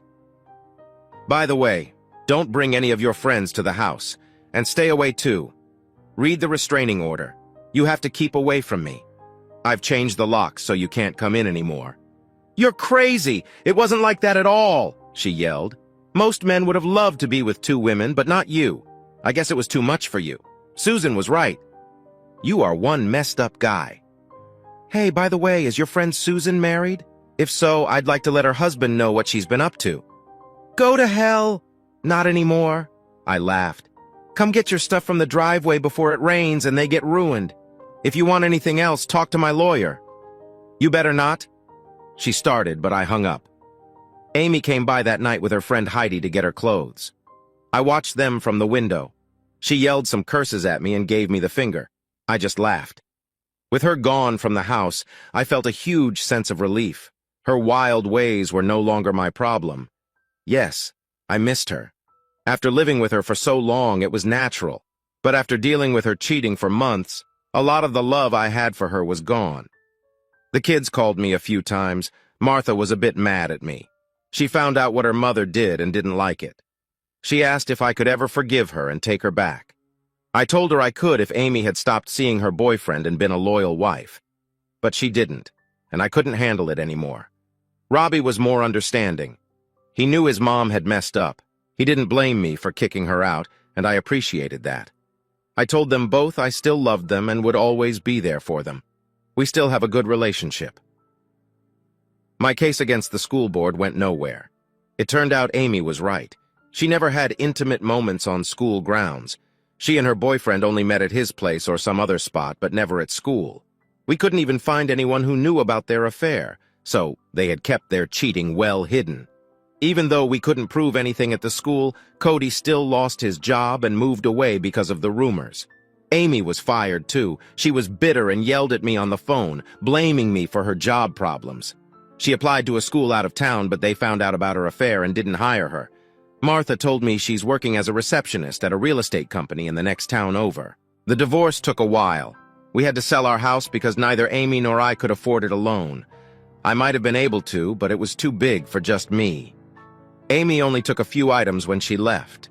I got a 2-bedroom apartment near my work and put most of our stuff in storage. After the divorce, I didn't date much. I was wary of women, and money was tight with the kids' school bills and Amy's alimony. I couldn't hide much from Amy's lawyer. But once I was on my own, I spent very little, and my finances began to improve. I focused on my work, and now I'm close to getting a promotion. After what happened with Amy, I'm not sure I can handle a long-term relationship. I didn't feel comfortable jumping back into dating. I met a few nice ladies through concerned friends. I don't know how it'll turn out, but even without a steady relationship, I enjoy meeting women and hope to find some companionship. One Friday night, I was out with a woman I met at work. Her name is Stacy, and she's in her late 30s and has been divorced for a few years. She's sweet, fun, and pretty. It was our third date, and we were having dinner at a nice restaurant across town. We were having coffee and dessert when I noticed an older woman at a nearby table. She was very thin, with short blonde hair, dining with a much older man. He looked frail and had very little gray hair. At first, I didn't recognize her. But then I realized it was my ex-wife, Amy. I told Stacy that my ex was nearby. Stacy looked over and seemed shocked. "That woman's your ex-wife?" she said with amusement. "She looks more like your mother than your wife." I explained that she was a few years older than me and that she must be having a rough time since we split up. I was worried about how thin she was, almost too skinny. "Gosh," Stacy laughed. "She looks old enough to be your mother and he looks like her father. I can't believe she was your wife." I tried to appear unaffected, but inside I was worried about Amy. She wore a sleeveless dress, and I noticed her arms were just skin hanging off her bones. The wrinkles on her face seemed much deeper. I didn't tell Stacy, but she looked really unhealthy. I hoped she was taking care of herself. We didn't talk about her anymore. We finished our meal and were about to leave the restaurant. Stacy needed to use the bathroom, so I waited by the entrance. Suddenly, I felt a tap on my shoulder. "Hello, Cliff," said a familiar voice. "Hi, Amy," I replied. I turned around, and there she was. She looked much older. I was going to say she looked well, but I didn't want to lie. Instead, I just said, "Nice to see you. How are you?" "Oh, not too bad." Her blue eyes had lost their sparkle. Her face was thinner, with an unhealthy, pale look that worried me. "I talk to Martha and Robbie sometimes," I told her. "They seem to be doing well in school. I'm glad about that." "Yes, Martha visits once in a while. Robbie, not so much." We just stared at each other for a moment. "Well, Amy, I don't want to keep you from your friend," I said. "He's not really my friend. Amy replied, sounding unsure. "Oh, are you still with Cody?" I asked, trying to be polite. A sad look came over her tired blue eyes. Amy looked down for a moment before she spoke. "No, Cody and I aren't together anymore," she answered in a rough voice. "I haven't seen him since a few months after our divorce." She looked up at me and added softly, "But that's okay. I don't want to see him anyway. I'm sorry to hear that." "Yeah." There was an awkward pause. I wanted to end the chat before Stacy came back. "Well, it was nice to see you again, Amy," I said. "Yes, it is." She held my gaze, and her thin fingers suddenly gripped my arm tightly. "You know, Cliff, I'm really sorry about how things ended between us. You were right, you know." "I was?" "Yeah, about everything. Cody wasn't worth it. I see that now." She spoke with emotion, and her eyes looked wet. "Are you married? I saw your friend. She's really pretty." "No, I'm not married. You know what they say, once bitten, twice shy." I meant it as a joke, but she didn't laugh. She just watched me with sad eyes. "Yeah, I get that. You were always the right one for me. I knew it then, but was too foolish to appreciate it." "Oh, well, I don't know what to say," I replied, feeling awkward. "Listen, Cliff, if you ever want to talk about it..." She handed me a small piece of paper. Her wrinkled face watched for my response. I didn't reject the paper, and for a moment, her blue eyes sparkled like they used to when I loved her. "I really would like to hear from you, Cliff. I know we can never be together again. I know I messed that up. But I hope you're happy now. I know you weren't happy with me. Your friend is really pretty. I just hope she knows how lucky she is to be with you." Without another word, Amy turned and walked back to her table. She said something to the old man sitting there. He glanced over at me with a curious look. "Stacy came out of the restroom around that time? You ready to go, Cliff?" "I sure am." We left arm in arm. As we walked out of the restaurant, I threw the piece of paper into the trash. That was the last time I saw Amy. I heard from her kids that she was living with some old guy a couple of towns away, probably the same guy I saw her with at the restaurant. They said she's not doing too well. Her health is bad and she has diabetes. Luckily, the guy has money to support her. Stacy and I never married. But I'm still doing well working as an accountant. I still see my kids as much as I can, but not their mother. I guess I still feel something for her. But after everything she put me through, I can never live with her again, and I want to keep it that way. Before moving on to the second story, please let me know your opinion. Do you like the story long or short, a series or separate parts? The comments section is always welcome, and don't forget to let me know which of these two stories you like better. Story 2. Brad watched the video on his laptop in grim silence. On the screen, a small, older blonde woman entered the room, tightly held by a tall, strong man. She had a playful look, with short, curly hair that Brad recognized. She was smiling. As she touched the man's chest, her face showed excited happiness. The man was tall and much younger. He had short, dark hair, broad shoulders, and a slim waist. Brad guessed the man was a bit taller than him and about the same weight. But when the man took off his shirt, it was clear he had very little fat and well-defined muscles. The pair entered the room with passion. The young man started kissing her deeply. She did not resist when he lifted her blouse, revealing her bra, and touched her boobs. The video had no sound, but her eager face showed she liked it. During the intense moment, the man unclasped her bra and pulled down her skirt. He lifted her off the floor with ease. She laughed happily as her clothes fell, leaving her in dark stockings and small rose-colored panties. Brad recognized the lingerie she wore. She had put on the same set last month on their anniversary. They celebrated their 25th anniversary with a dinner with their family and later went dancing. They then spent the night at a fancy hotel. Both a bit tipsy, they shared a special moment. Brad remembered that night well. His wife had looked lovely when she took off her dress, showing the new lingerie. She smiled and danced playfully, showing off her matching set. The rosy material looked perfect against her pale skin. Now those sweet memories were tainted. Brad felt sick as he forced himself to watch the rest of the video, feeling betrayed. Holding her like a child, the tall man walked across the room and dropped her onto a sofa. Marie quickly sat up and unzipped his pants. She pulled his pants down and held his erect manhood in her hand. The man looked pleased as she started to work on him. Brad was shocked because this kind of act was rare in their 25 years of marriage. Brad enjoyed these moments, but Marie had always been reluctant to perform it. Marie had always been a bit conservative in bed, preferring not to try new things.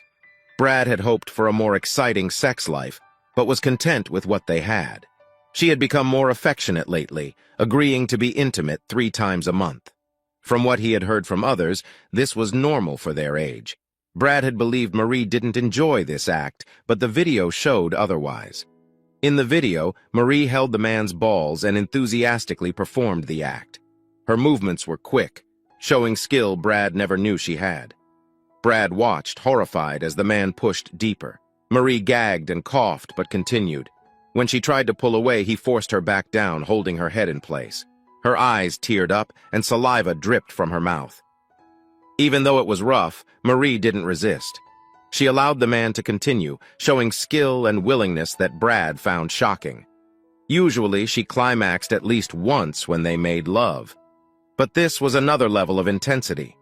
Brad was past his prime, not in great shape, and couldn't match this man's energy. The video showed that she was getting something from this man that Brad couldn't give. It made him sad. From how his wife was moving on the sofa, Brad knew it was true. Marie was clutching the man's arms, likely scared of falling. But the guy had a firm grip on her legs and moved her small body easily. Her thin limbs shook, her small breasts bounced, and her body jerked with each thrust. When she shut her eyes and had a long spasm, Brad knew she had climaxed. He wasn't sure how many times, but at least several. He was so focused on the video that he barely heard his phone beep with a text. It was his wife. He paused the video and read the text. Going straight to the store from work. Want anything special for dinner? Brad texted back. Nothing special. See you when you get home. He thought about adding love you at the end, but after watching her betray their marriage, his heart felt cold. She texted back, Okay, see you at home. Love you, baby. Yeah, right, he whispered bitterly. He checked the time and knew she'd be home in about an hour. Marie was 52 years old, working as an administrative assistant at the local community college. She had worked there for a few years after leaving her previous job as a secretary for a small company. She went to work later than Brad and came home later, so he was usually home before her unless he had to work late. Brad Kendallson, 55, was a financial analyst and had been with his firm for 12 years. His job was stressful at times. Some of the firm's clients were wealthy and worried about their money. He devoted all his energy to his clients during work hours. He also had to travel sometimes, which was why he found out about his wife's cheating.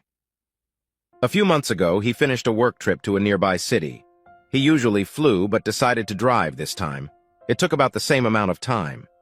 On the way home, he decided to stop by the old cabin he and Marie owned to check on it.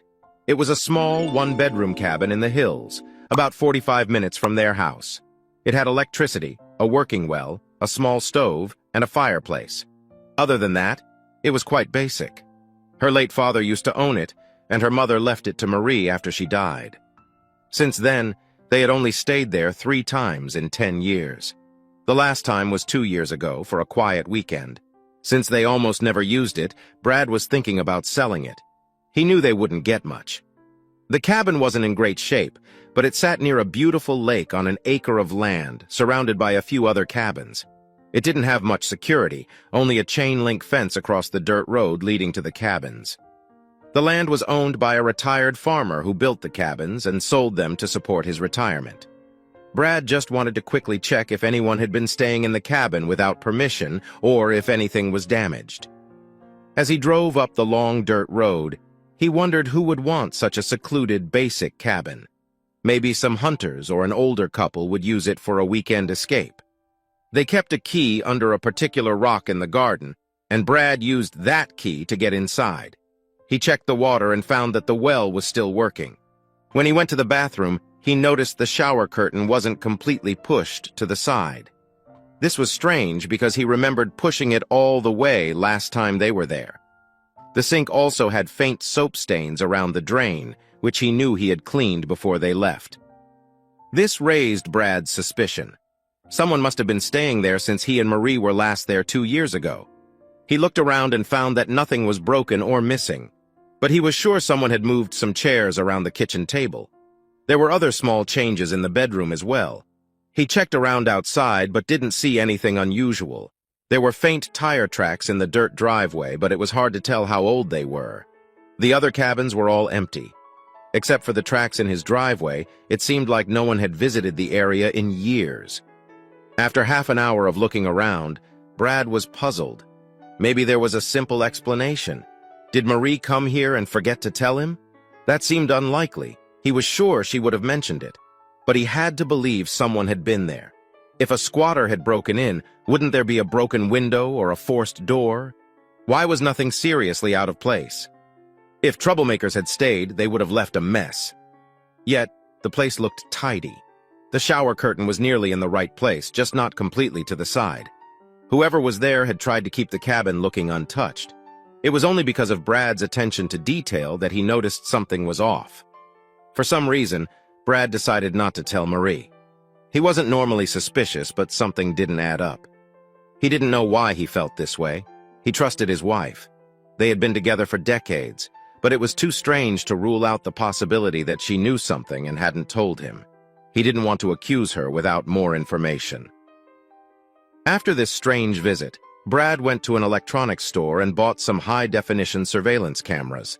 He placed them in hidden spots, one to watch the porch, one in the living room that also viewed the kitchen, and one in the bedroom that could also see into the bathroom if the door was open.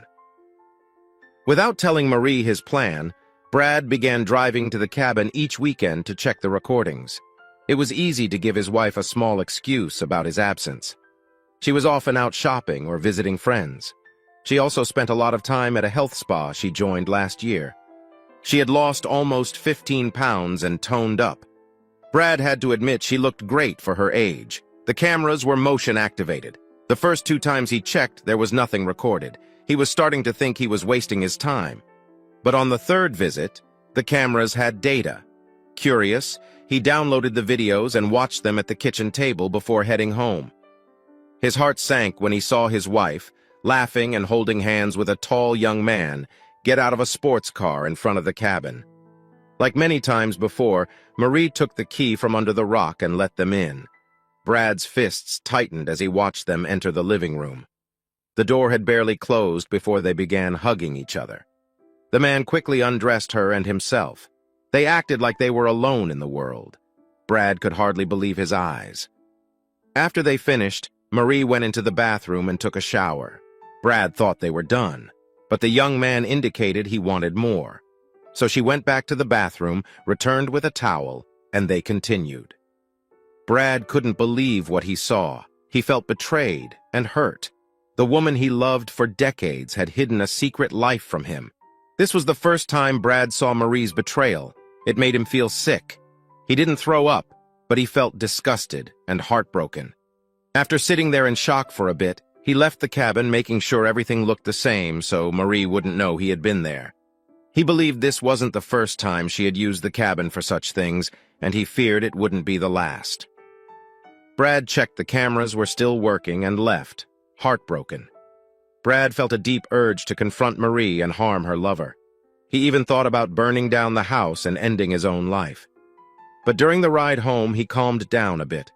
Just an hour ago, he didn't know she was unfaithful. He loved her deeply and believed she felt the same.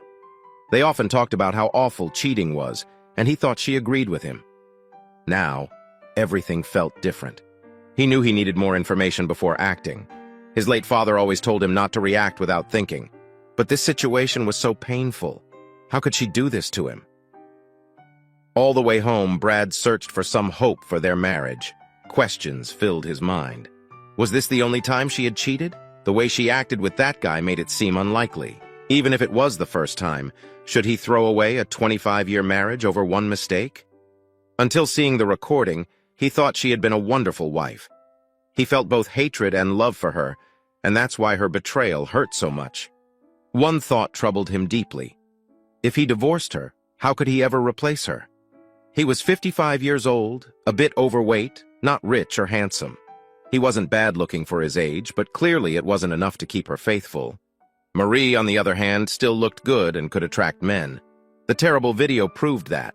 Lots of guys would probably love to be with her. But how about him? At 55, he didn't feel like much of a catch anymore. The chances of finding someone like her seemed very slim. These thoughts filled his head as he arrived home. Thankfully, Marie wasn't there. She left a note saying she was out shopping and would be back for dinner. Brad angrily tore up the note, bitterly thinking she might be with her lover again. That was over a month ago. Since then, he had found 2 more videos of Marie at the cabin with the same man. The latest was of them on the sofa. This wasn't a one-time mistake. All 3 videos showed the same guy. After seeing the first video, Brad somehow controlled his emotions. He forced himself to act normal around Marie. Now that he knew, he paid more attention to her clothes, her activities, and where she went. He made sure to find out as much as possible about her daily life. He decided not to hire a private detective. If things went as he hoped, he didn't want anyone to know he was aware of the affair. Instead, he put a tracking device on Marie's car. When she went on her daily errands, he tracked her on his computer. Other than going to work, her activities were shopping or other normal errands. After a week of watching her, he didn't think the affair was with someone from her job. Brad took a couple of days off work to follow her. She always went straight home except on her workout days. Apart from shopping, she spent most of her time at her health spa. For the past few months, Brad realized his wife had been working out more. Now he knew why. Brad had actually been happy when she said she was joining a workout class at the spa.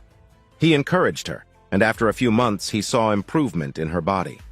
She always had a slim figure and ate well, but she had lost a few pounds and her body looked more toned. He complimented her on her dedication. Now he felt like a fool. He suspected the spa was where she met her lover. The man in the video had a well-built, muscular body, like someone who spent a lot of time at the gym. Brad made it a habit to follow her from work and got there before she arrived. He watched her go in and could even see her working out, thanks to the big windows in the front and the bright lights inside. He stayed in his car, parked at a safe distance, and saw her talking with the staff. It didn't take long to notice how friendly she was with a young guy who had short, dark hair and a strong build. Brad took some photos with his camera. He waited for her to leave and watched as she walked out the front door. The young guy walked with her, and they chatted by her car. It was a friendly talk and seemed normal. They looked comfortable talking, and whatever the guy said made Marie laugh a lot. She placed her hand on his arm while they talked. Before she left, he hugged her and gave her a quick kiss on the cheek. Marie was smiling and looking at him with fondness in her eyes. Brad drove home, locked himself in his office, and looked up the guy on the spa's website. His name was Oscar Pitford, 28, a personal trainer.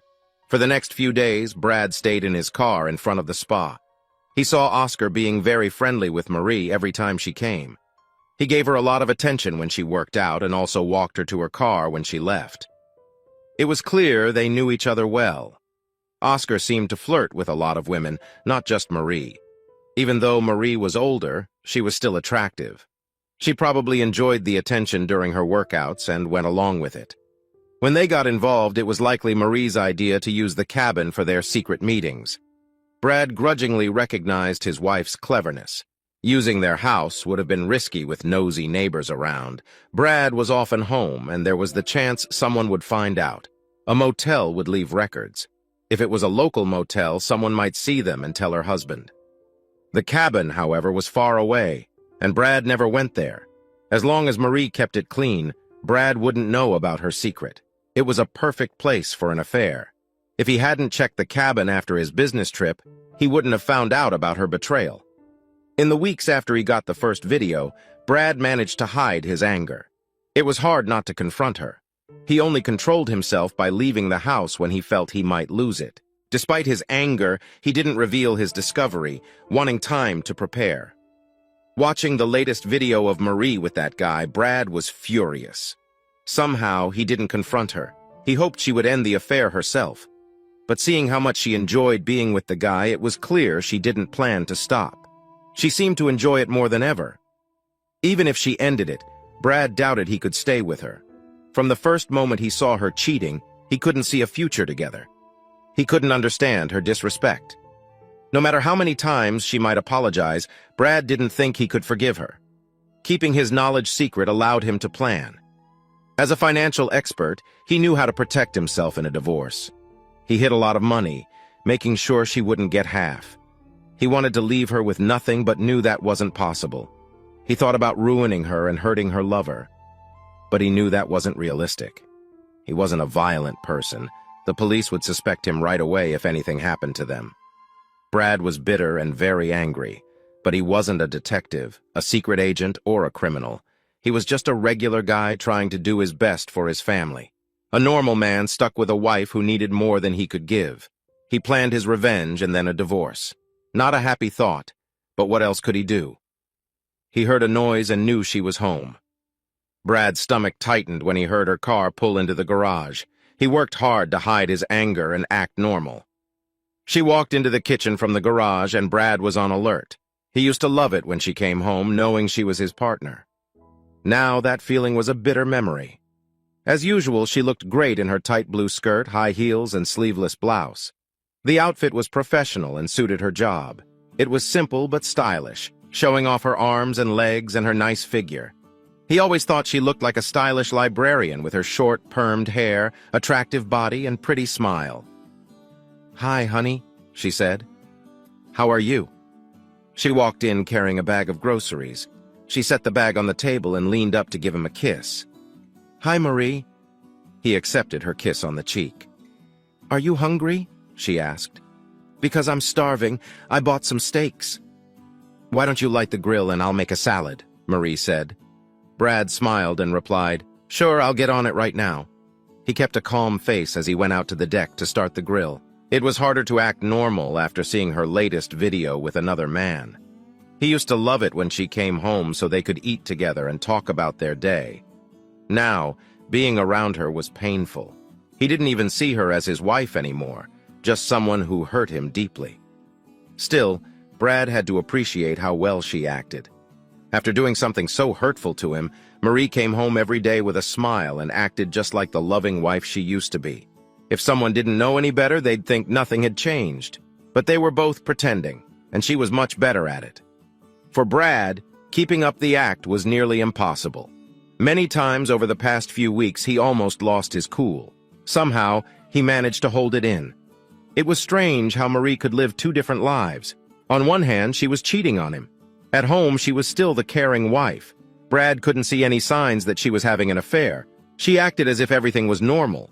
What confused him more was that Marie was now offering him more intimacy. Before her affair, he almost had to beg her for affection. Now she would cuddle up to him in bed, stroke his back, and whisper sweetly before falling asleep. She even started waking him up in the morning with affection, encouraging him to take care of his needs before work. Brad knew she was just trying to ease her guilt, but after seeing her with another man, he doubted she felt much guilt. He used to think she was always honest. Now he saw her as a very good liar. Brad finished cooking the steaks, and they ate with little conversation. They talked about unimportant things. Mostly, their dinner was silent. Marie seemed a bit unsure. She ate slowly and kept glancing at him, trying to read his thoughts. Brad stayed quiet, not trusting himself to speak. Usually they had coffee and dessert after dinner, but not tonight. When he finished eating, Brad quickly cleaned up and went to the living room to watch TV. Marie followed soon after with a glass of wine and sat next to him on the sofa. Feeling her eyes on him, Brad wished he'd gone to his office instead. Leaving now would look suspicious. "Is everything okay, Brad?" she asked during a commercial. Brad's stomach tightened. She knew something was wrong. He tried not to show his stress. He forced a smile and said, "I'm fine. You seem a little tense today." She rubbed his arm and said softly, "Is something at work bothering you? If there is, you can tell me. I care about what you do." His voice shook slightly as he replied, "No, I'm fine, really." He should have ended the talk there, but he couldn't help himself. "Why do you ask?" he said, still looking at the TV. "I don't know. I don't know." She snuggled closer, rubbing his arm gently. "Maybe we need some time together. We haven't been close in a while." Brad choked out, "Really?" "Yeah." She giggled and said, "I miss you, honey. I'm starting to wonder if you're still attracted to me, Brad." She said it like a joke and laughed, but after so many years together, they both knew it wasn't funny. She looked worried when his laugh sounded forced. "You know I am," he said. They laughed nervously, but it didn't feel genuine. She turned her attention back to the TV, and they sat in silence. Before her affair, Brad often hinted he wanted intimacy, but she usually said no. He didn't think much of it. When she did want to be close, he never refused her, not once. Her hints were subtle but clear, and he was quick to respond. It used to be easy. Now, knowing she was seeing other men, he felt differently. He used to be eager to be close to her. Now, he held back. Since she rarely initiated, the lack of intimacy wasn't too noticeable before. But after weeks without any closeness, even Marie was starting to realize their relationship had changed. They were more like roommates now, not like a couple. Brad feared he couldn't hold out much longer. They hadn't been intimate in weeks, and knowing what she was doing behind his back made him both angry and desperate. She was very affectionate with her lover, but never with him. In the past, it took her a long time to get in the mood, but when she did, he couldn't resist her. Now that she had a new, attractive look and a lot of new experiences, she could be very appealing. Thank goodness his plans were almost done. Despite her hints tonight, Brad was determined to wait. He wasn't going to compete with her new lover. Any time together would leave her unhappy, he was sure of it. After watching her wild reaction to the other man, he knew she never acted like that with him. For the past month, he forced himself not to respond to her. When she made a suggestive comment, he pretended not to hear it. In bed, he kept his distance and pretended to sleep. Brad knew he couldn't keep ignoring her forever. They used to enjoy a decent, although infrequent, intimate life. But after seeing her excitement in the video, he felt he could never satisfy her. She might pretend to enjoy it, but it would all be a lie. He didn't want to try to give her what she wanted, knowing he couldn't. She never reacted with him as she did with her new lover, and he knew she never would. Marie sighed next to him and said, "I thought maybe you'd want to go to bed a little early tonight." "Are you tired?" "No, silly." She giggled and playfully slapped his arm. "I mean, do you want to go to bed now and maybe, you know?" Yeah, he knew. Brad felt himself start to sweat. His body was reacting and he could feel his face getting hot. He knew she was watching him, surprised that he wasn't acting normally. "Maybe in a bit," he finally said. "Go on up, honey. I want to watch this show a bit longer." She snorted with disappointment. He could feel her warmth against him. The smell of her hair and her perfume were intoxicating. He remembered how wonderful she was in bed. He tried to ignore his longing and didn't look at her face to avoid seeing her confused look. He wished he could turn off his desire for her, but after loving her for so long, it was impossible. She turned back to the TV, puzzled by his reluctance. Her pride was hurt by his rejection. Brad thought to himself, let her feel rejected for once.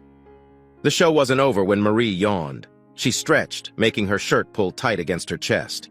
It was a move meant to catch his eye, but tonight he kept staring at the TV. When he didn't react, Marie sighed. "Oh well, I'm a little tired, honey. I guess I'm going to bed now. Do you want to come up?" It was an obvious offer he hadn't heard in years. "I'll be up soon," he replied, pretending not to care. "Oh, okay, just wake me when you come up," she said. "I probably won't be asleep right away." "All right, see you soon." She gave him a long look, kissed his cheek, got up, and went to the bedroom. Brad breathed a sigh of relief. He stayed in the living room for 3 more hours. It was after 1 o'clock when he tiptoed to the bedroom, peeked in to make sure she was asleep before getting undressed and joining her in bed. Sleep was hard, and he woke up early, still feeling tired. She was still sleeping when he got up, took his clothes, and went to the guest room to dress so he wouldn't wake her. He was frustrated, but held on to his pride. He wasn't going to be with her while she was cheating. He missed the old days when he could just be close to his wife, start things, and make love without any worries. But she started this mess, and he wasn't going to act like everything was fine. If she wanted to be with someone, she could go to her lover. She chose this path, and it wasn't his job to make her happy anymore. The atmosphere at home grew tense. Marie was confused and wondered if something was wrong because they barely spoke. He talked to her sometimes, usually at dinner, but there was little affection, and he never touched her first anymore. If she hugged him, he would stiffen up. Other times he would pull back if she touched him. Something was bothering him, but he wouldn't say what. She tried to talk to him about it, but he just changed the subject. She used to feel his love through his actions and kind words. Now she felt they had lost an important connection. She never found him this hard to talk to. The next night, Marie tried again to get close to him. As before, he acted indifferent. She wondered if he knew about her affair, but quickly dismissed it. She and Oscar had been very discreet. Only the people at her spa knew she even knew him. During workouts, they acted friendly but proper. Any physical contact happened away from the spa. Any special moments with her lover were kept at her father's old cabin. Marie was worried about Brad's behavior, but not too much. She still loved him and wanted to help if he had a problem. Whatever was wrong, she never thought it would threaten their marriage. It must be a work problem, she thought. She was disappointed they hadn't been close in so long. She had to believe he was feeling it too, but that wasn't her fault. She offered herself more in the last month than she had in years. Marie wasn't feeling neglected. She had great times with Oscar. Still, she didn't want Brad to feel left out and wondered why he seemed distant. Did he not find her attractive anymore? That didn't make sense. She was in the best shape of her life. Brad was getting older, though. Maybe he was losing interest in intimacy. Ironically, as Brad's desire slowed down, Marie's seemed to grow stronger. Young guys were noticing her everywhere, especially at work. She spent her days with college students and got a lot of attention. Many of them flirted with her, but she kept it professional and didn't lead anyone on. Even though she found excitement with Oscar, she wanted Brad to be happy too. Their marriage had never been very passionate, so Brad's distance didn't worry her much. She continued to be a loving wife and saved her romantic desires for Oscar. Marie knew her affair with Oscar wouldn't last forever, but for now, it was very intense. Whenever she could, she met Oscar at a secret cabin for a few hours of excitement. She always made sure to clean up before heading back to her normal life with Brad, who had no idea about her secret. They avoided the bed at the cabin just in case Brad ever visited and found evidence. Instead, they used places that were easier to clean. Despite Brad's odd behavior, Marie was not ready to end her affair. As the next week went by, Brad's apathetic attitude bothered Marie. She wondered if he suspected something and decided to take a break from Oscar. When she told Oscar, he was disappointed but agreed. By the second week of their break, Marie couldn't stop thinking about being with Oscar. She daydreamed about their cabin and felt frustrated, sometimes even sneaking off to the bathroom to relieve some tension. Her fingers were no match for the real thing, though. She didn't want to get involved with any other guy, but being around young, attractive men at work made her feelings harder to control. She began to fantasize about them. Before the affair, Marie rarely noticed the men she worked with. Since starting the affair, she couldn't imagine going without that kind of excitement. When her desire became too strong, she decided to end her break with Oscar. During her workout, she let Oscar know she wanted to resume their affair. They kept things professional in public, but made plans for next week. Brad had a business meeting scheduled, giving Marie time to meet Oscar. Marie went home feeling happy. Her mood improved as she spent the evening with Brad. Dinner was quiet, and Brad seemed more serious than usual, but she didn't let it bother her. He had been distant for a while now, but the thought of seeing Oscar lifted her spirits. She tried to keep things friendly between them. Marie remained upbeat at work on Friday. Her supervisor noticed her good mood and asked about it. "Oh, nothing special," Marie said with a smile. "Just feeling good about life right now." "Did Brad get a promotion or something? Maybe you won the lottery," her supervisor joked. "I haven't seen you this happy in a long time." "Nothing like that," Marie replied slyly. "I'm just appreciating what I have. Things aren't perfect, but they could be worse." "That's a great attitude to have, Marie," her supervisor said. Marie went home after work, feeling fantastic. She couldn't wait to see Oscar in a few days. She was so excited she wanted to take a shower as soon as she got home to calm down a bit. When she walked into the kitchen, she smelled something delicious. Brad had made dinner. She gave him a hug and was pleasantly surprised when he hugged her back and kissed her cheek. "This is wonderful, Brad," she said happily. "Would you like some wine with dinner, honey?" Brad asked. "Yes," Marie replied. "I'll have a glass," she said with a smile. "But I don't want to get too sleepy. I have a surprise for you later for making such a yummy meal." "Your smile is enough for me, darling," Brad replied, grinning. "Oh, no," she giggled. Tonight I have something much better planned. It's been a while since we had time together, and I want to show you how much I love you." Brad smiled, hiding his thoughts, and said, "I think you're wonderful too." They ate and talked normally, which was a nice change. Marie was happy to see Brad acting more open and relaxed. The dinner and friendly chat were a welcome break from the serious moods they had been having. After dinner, they cleaned up together. Then, as usual, they went to the living room to watch TV. But tonight, Marie was determined to get close to her husband. It had been weeks without any closeness, and she missed it. Even though Brad was getting older, he was still a good-looking and healthy man. She knew his needs were not being met. Despite having a lover on the side, she still wanted to make her husband happy tonight. Thank goodness he's in a good mood for a change. She touched Brad's arm and excused herself during a commercial break. She went to the bedroom and changed into more revealing clothes. She knew he liked seeing her in skimpy outfits. She picked a thin tank top and tight shorts from the dresser. The tank top left her arms and shoulders bare, and the shorts hugged her hips. Feeling mischievous, she took off her bra and left it off. She decided not to wear the shorts. With just the tiny top and thin panties, she hoped even her distracted husband would notice. She looked in the mirror and smiled, feeling confident. Even at her age, she thought she looked great. Her legs were bare, and the thin panties showed just a bit of what was underneath. She was sure Brad would find her attractive tonight. She couldn't wait to join him on the sofa, so she walked back to the living room. But Brad was in the kitchen, so she sat on the sofa, pulled her legs under her, and waited. He came in with a beer for himself and another glass of wine for her. She gave him a flirtatious smile and patted the seat next to her. His eyebrows went up when he saw her outfit. She could feel excitement as he sat down next to her. "I filled your glass," he said, handing her the wine. "I hope you wanted more." "Yes, I'm in the mood for some," she said, giving him a hint. "I'm in the mood for something else too, darling." "I can see," he said with a chuckle. She knew she looked appealing and felt herself getting more excited. She hadn't felt this eager for him in months. But she didn't want to seem too desperate. She wanted Brad to make the first move, so she waited, hoping he would get the hint. But he just stared at the TV. After a while, she moved closer. The TV droned on as she sipped her wine and tried to press against him. She laid her head on his shoulder and rubbed his arm, trying to show she was ready. But he didn't look at her. During the next show, she started feeling tired.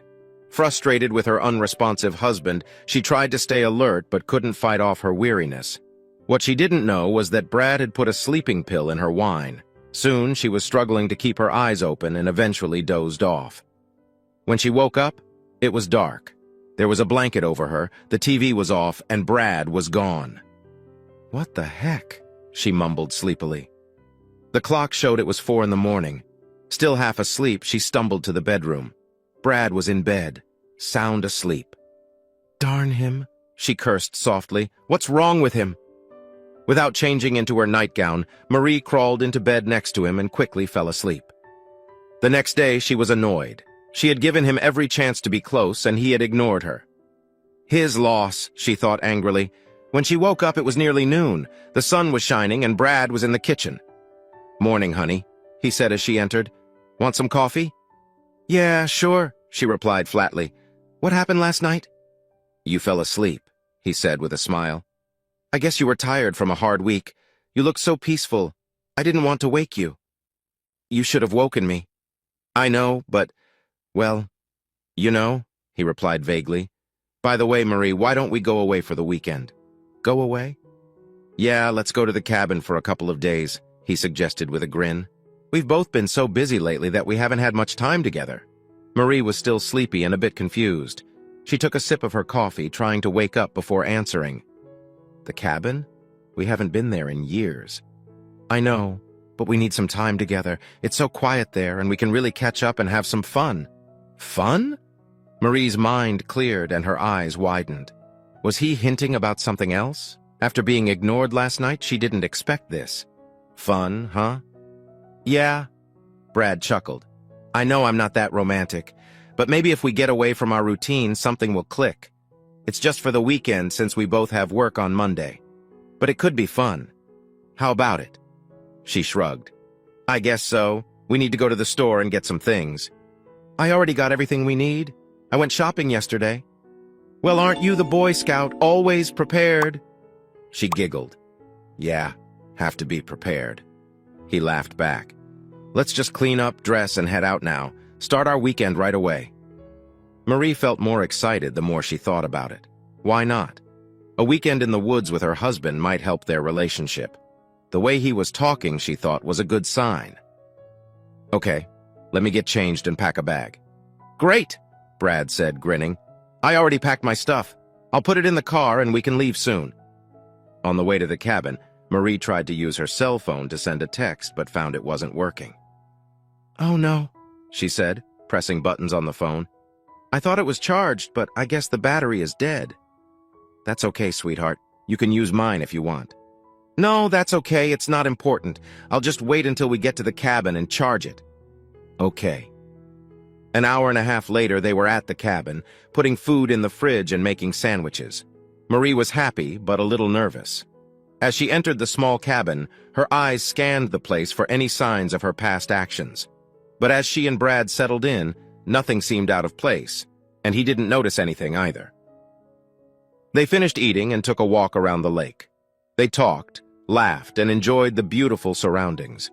Brad held her hand as they walked, pointing out things he wanted her to see. He even hugged her a couple of times and caught her when she tripped.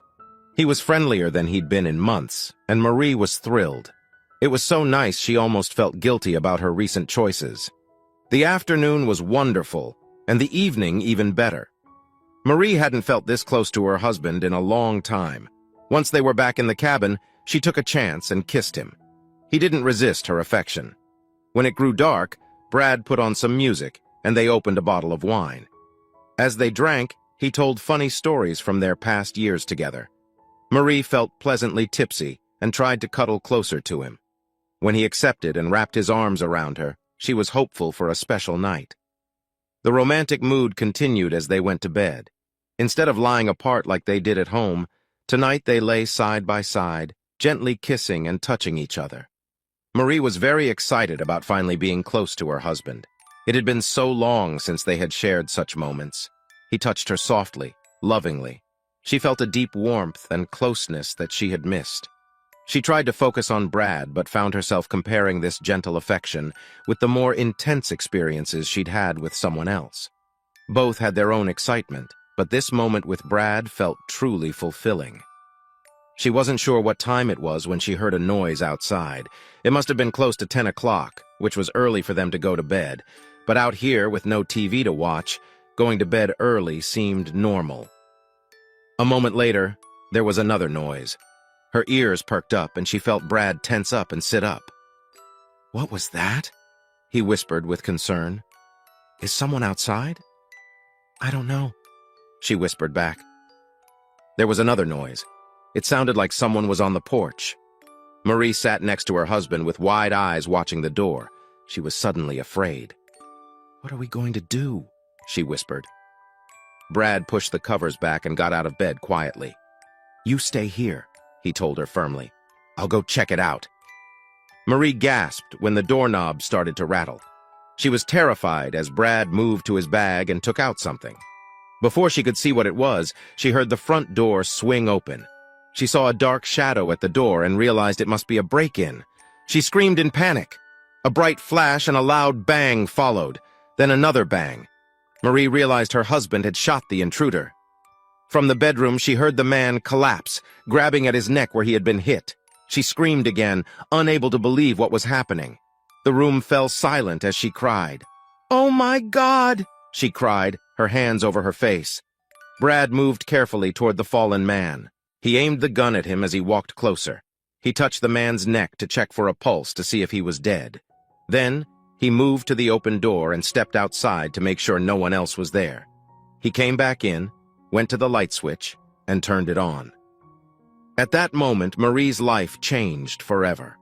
Her brain felt foggy, her eyes widened in shock, and her heart nearly stopped. The dead man on the floor was Oscar. She was sobbing and hardly making sense when Brad came to her side.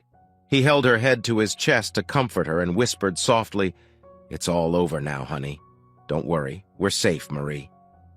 Her thoughts were a mess. Her husband held her close, whispering to calm her. "We have to call the police," he finally said after a few minutes. "They will want to investigate this as a crime scene. Just stay here." Marie collapsed on the bed, crying uncontrollably. Brad watched his sobbing wife, waiting patiently until she went to the bathroom to throw up. She was still in the bathroom when he got her cell phone, opened it up, and removed a piece of tape from the battery contacts. Then, he put it back in her purse. He went to the body and took an envelope from the dead man's jacket. Inside the envelope was a note. It was a note Brad had printed at a library in a nearby town and placed on Pitford's car earlier in the morning. With a bitter look, he read, "This coupon is good for tonight only. Bring it with you and redeem it for a night you'll never forget. See you at the cabin. Signed, your friend Marie." He crumpled the note and went outside. Her lover's car was in the driveway. The cabin was in a dead zone, so it was hard to get a good signal for cell phone use. He called to his wife, "Be right back, Marie. I'm trying to call the cops, but I'm having trouble getting a signal. Let me go out back and see if I can get through." He moved quickly to the lake. He found a hidden spot and lit the note and envelope on fire with a lighter. He watched the paper turn to ashes, making sure nothing was left. Then, he rubbed the black ashes between two rocks and covered them with leaves, leaving no trace of his setup. He took a moment to calm down. He had never killed anyone before. He knew it would happen when he placed the note on Pitford's car this morning. But the act of killing was emotional. He regretted doing it this way, but with the rage he'd felt for so long, he knew it was bound to happen. His hands were still shaking as he called 911. He needed to keep calm and let things play out. He had already removed all the surveillance cameras and hidden the videos where no one would find them. It was lucky he kept knowledge of her affair to himself. Once the cops started questioning his wife, it would all come out. Even if she didn't confess, it wouldn't be long before the cops found out she knew the intruder from the health spa where he worked. The police arrived in less than an hour. Brad was waiting for them and admitted he was the one who shot the man. They took his gun and placed it in a plastic bag as evidence. When they asked, he assured them he hadn't moved or touched the body since the shots were fired.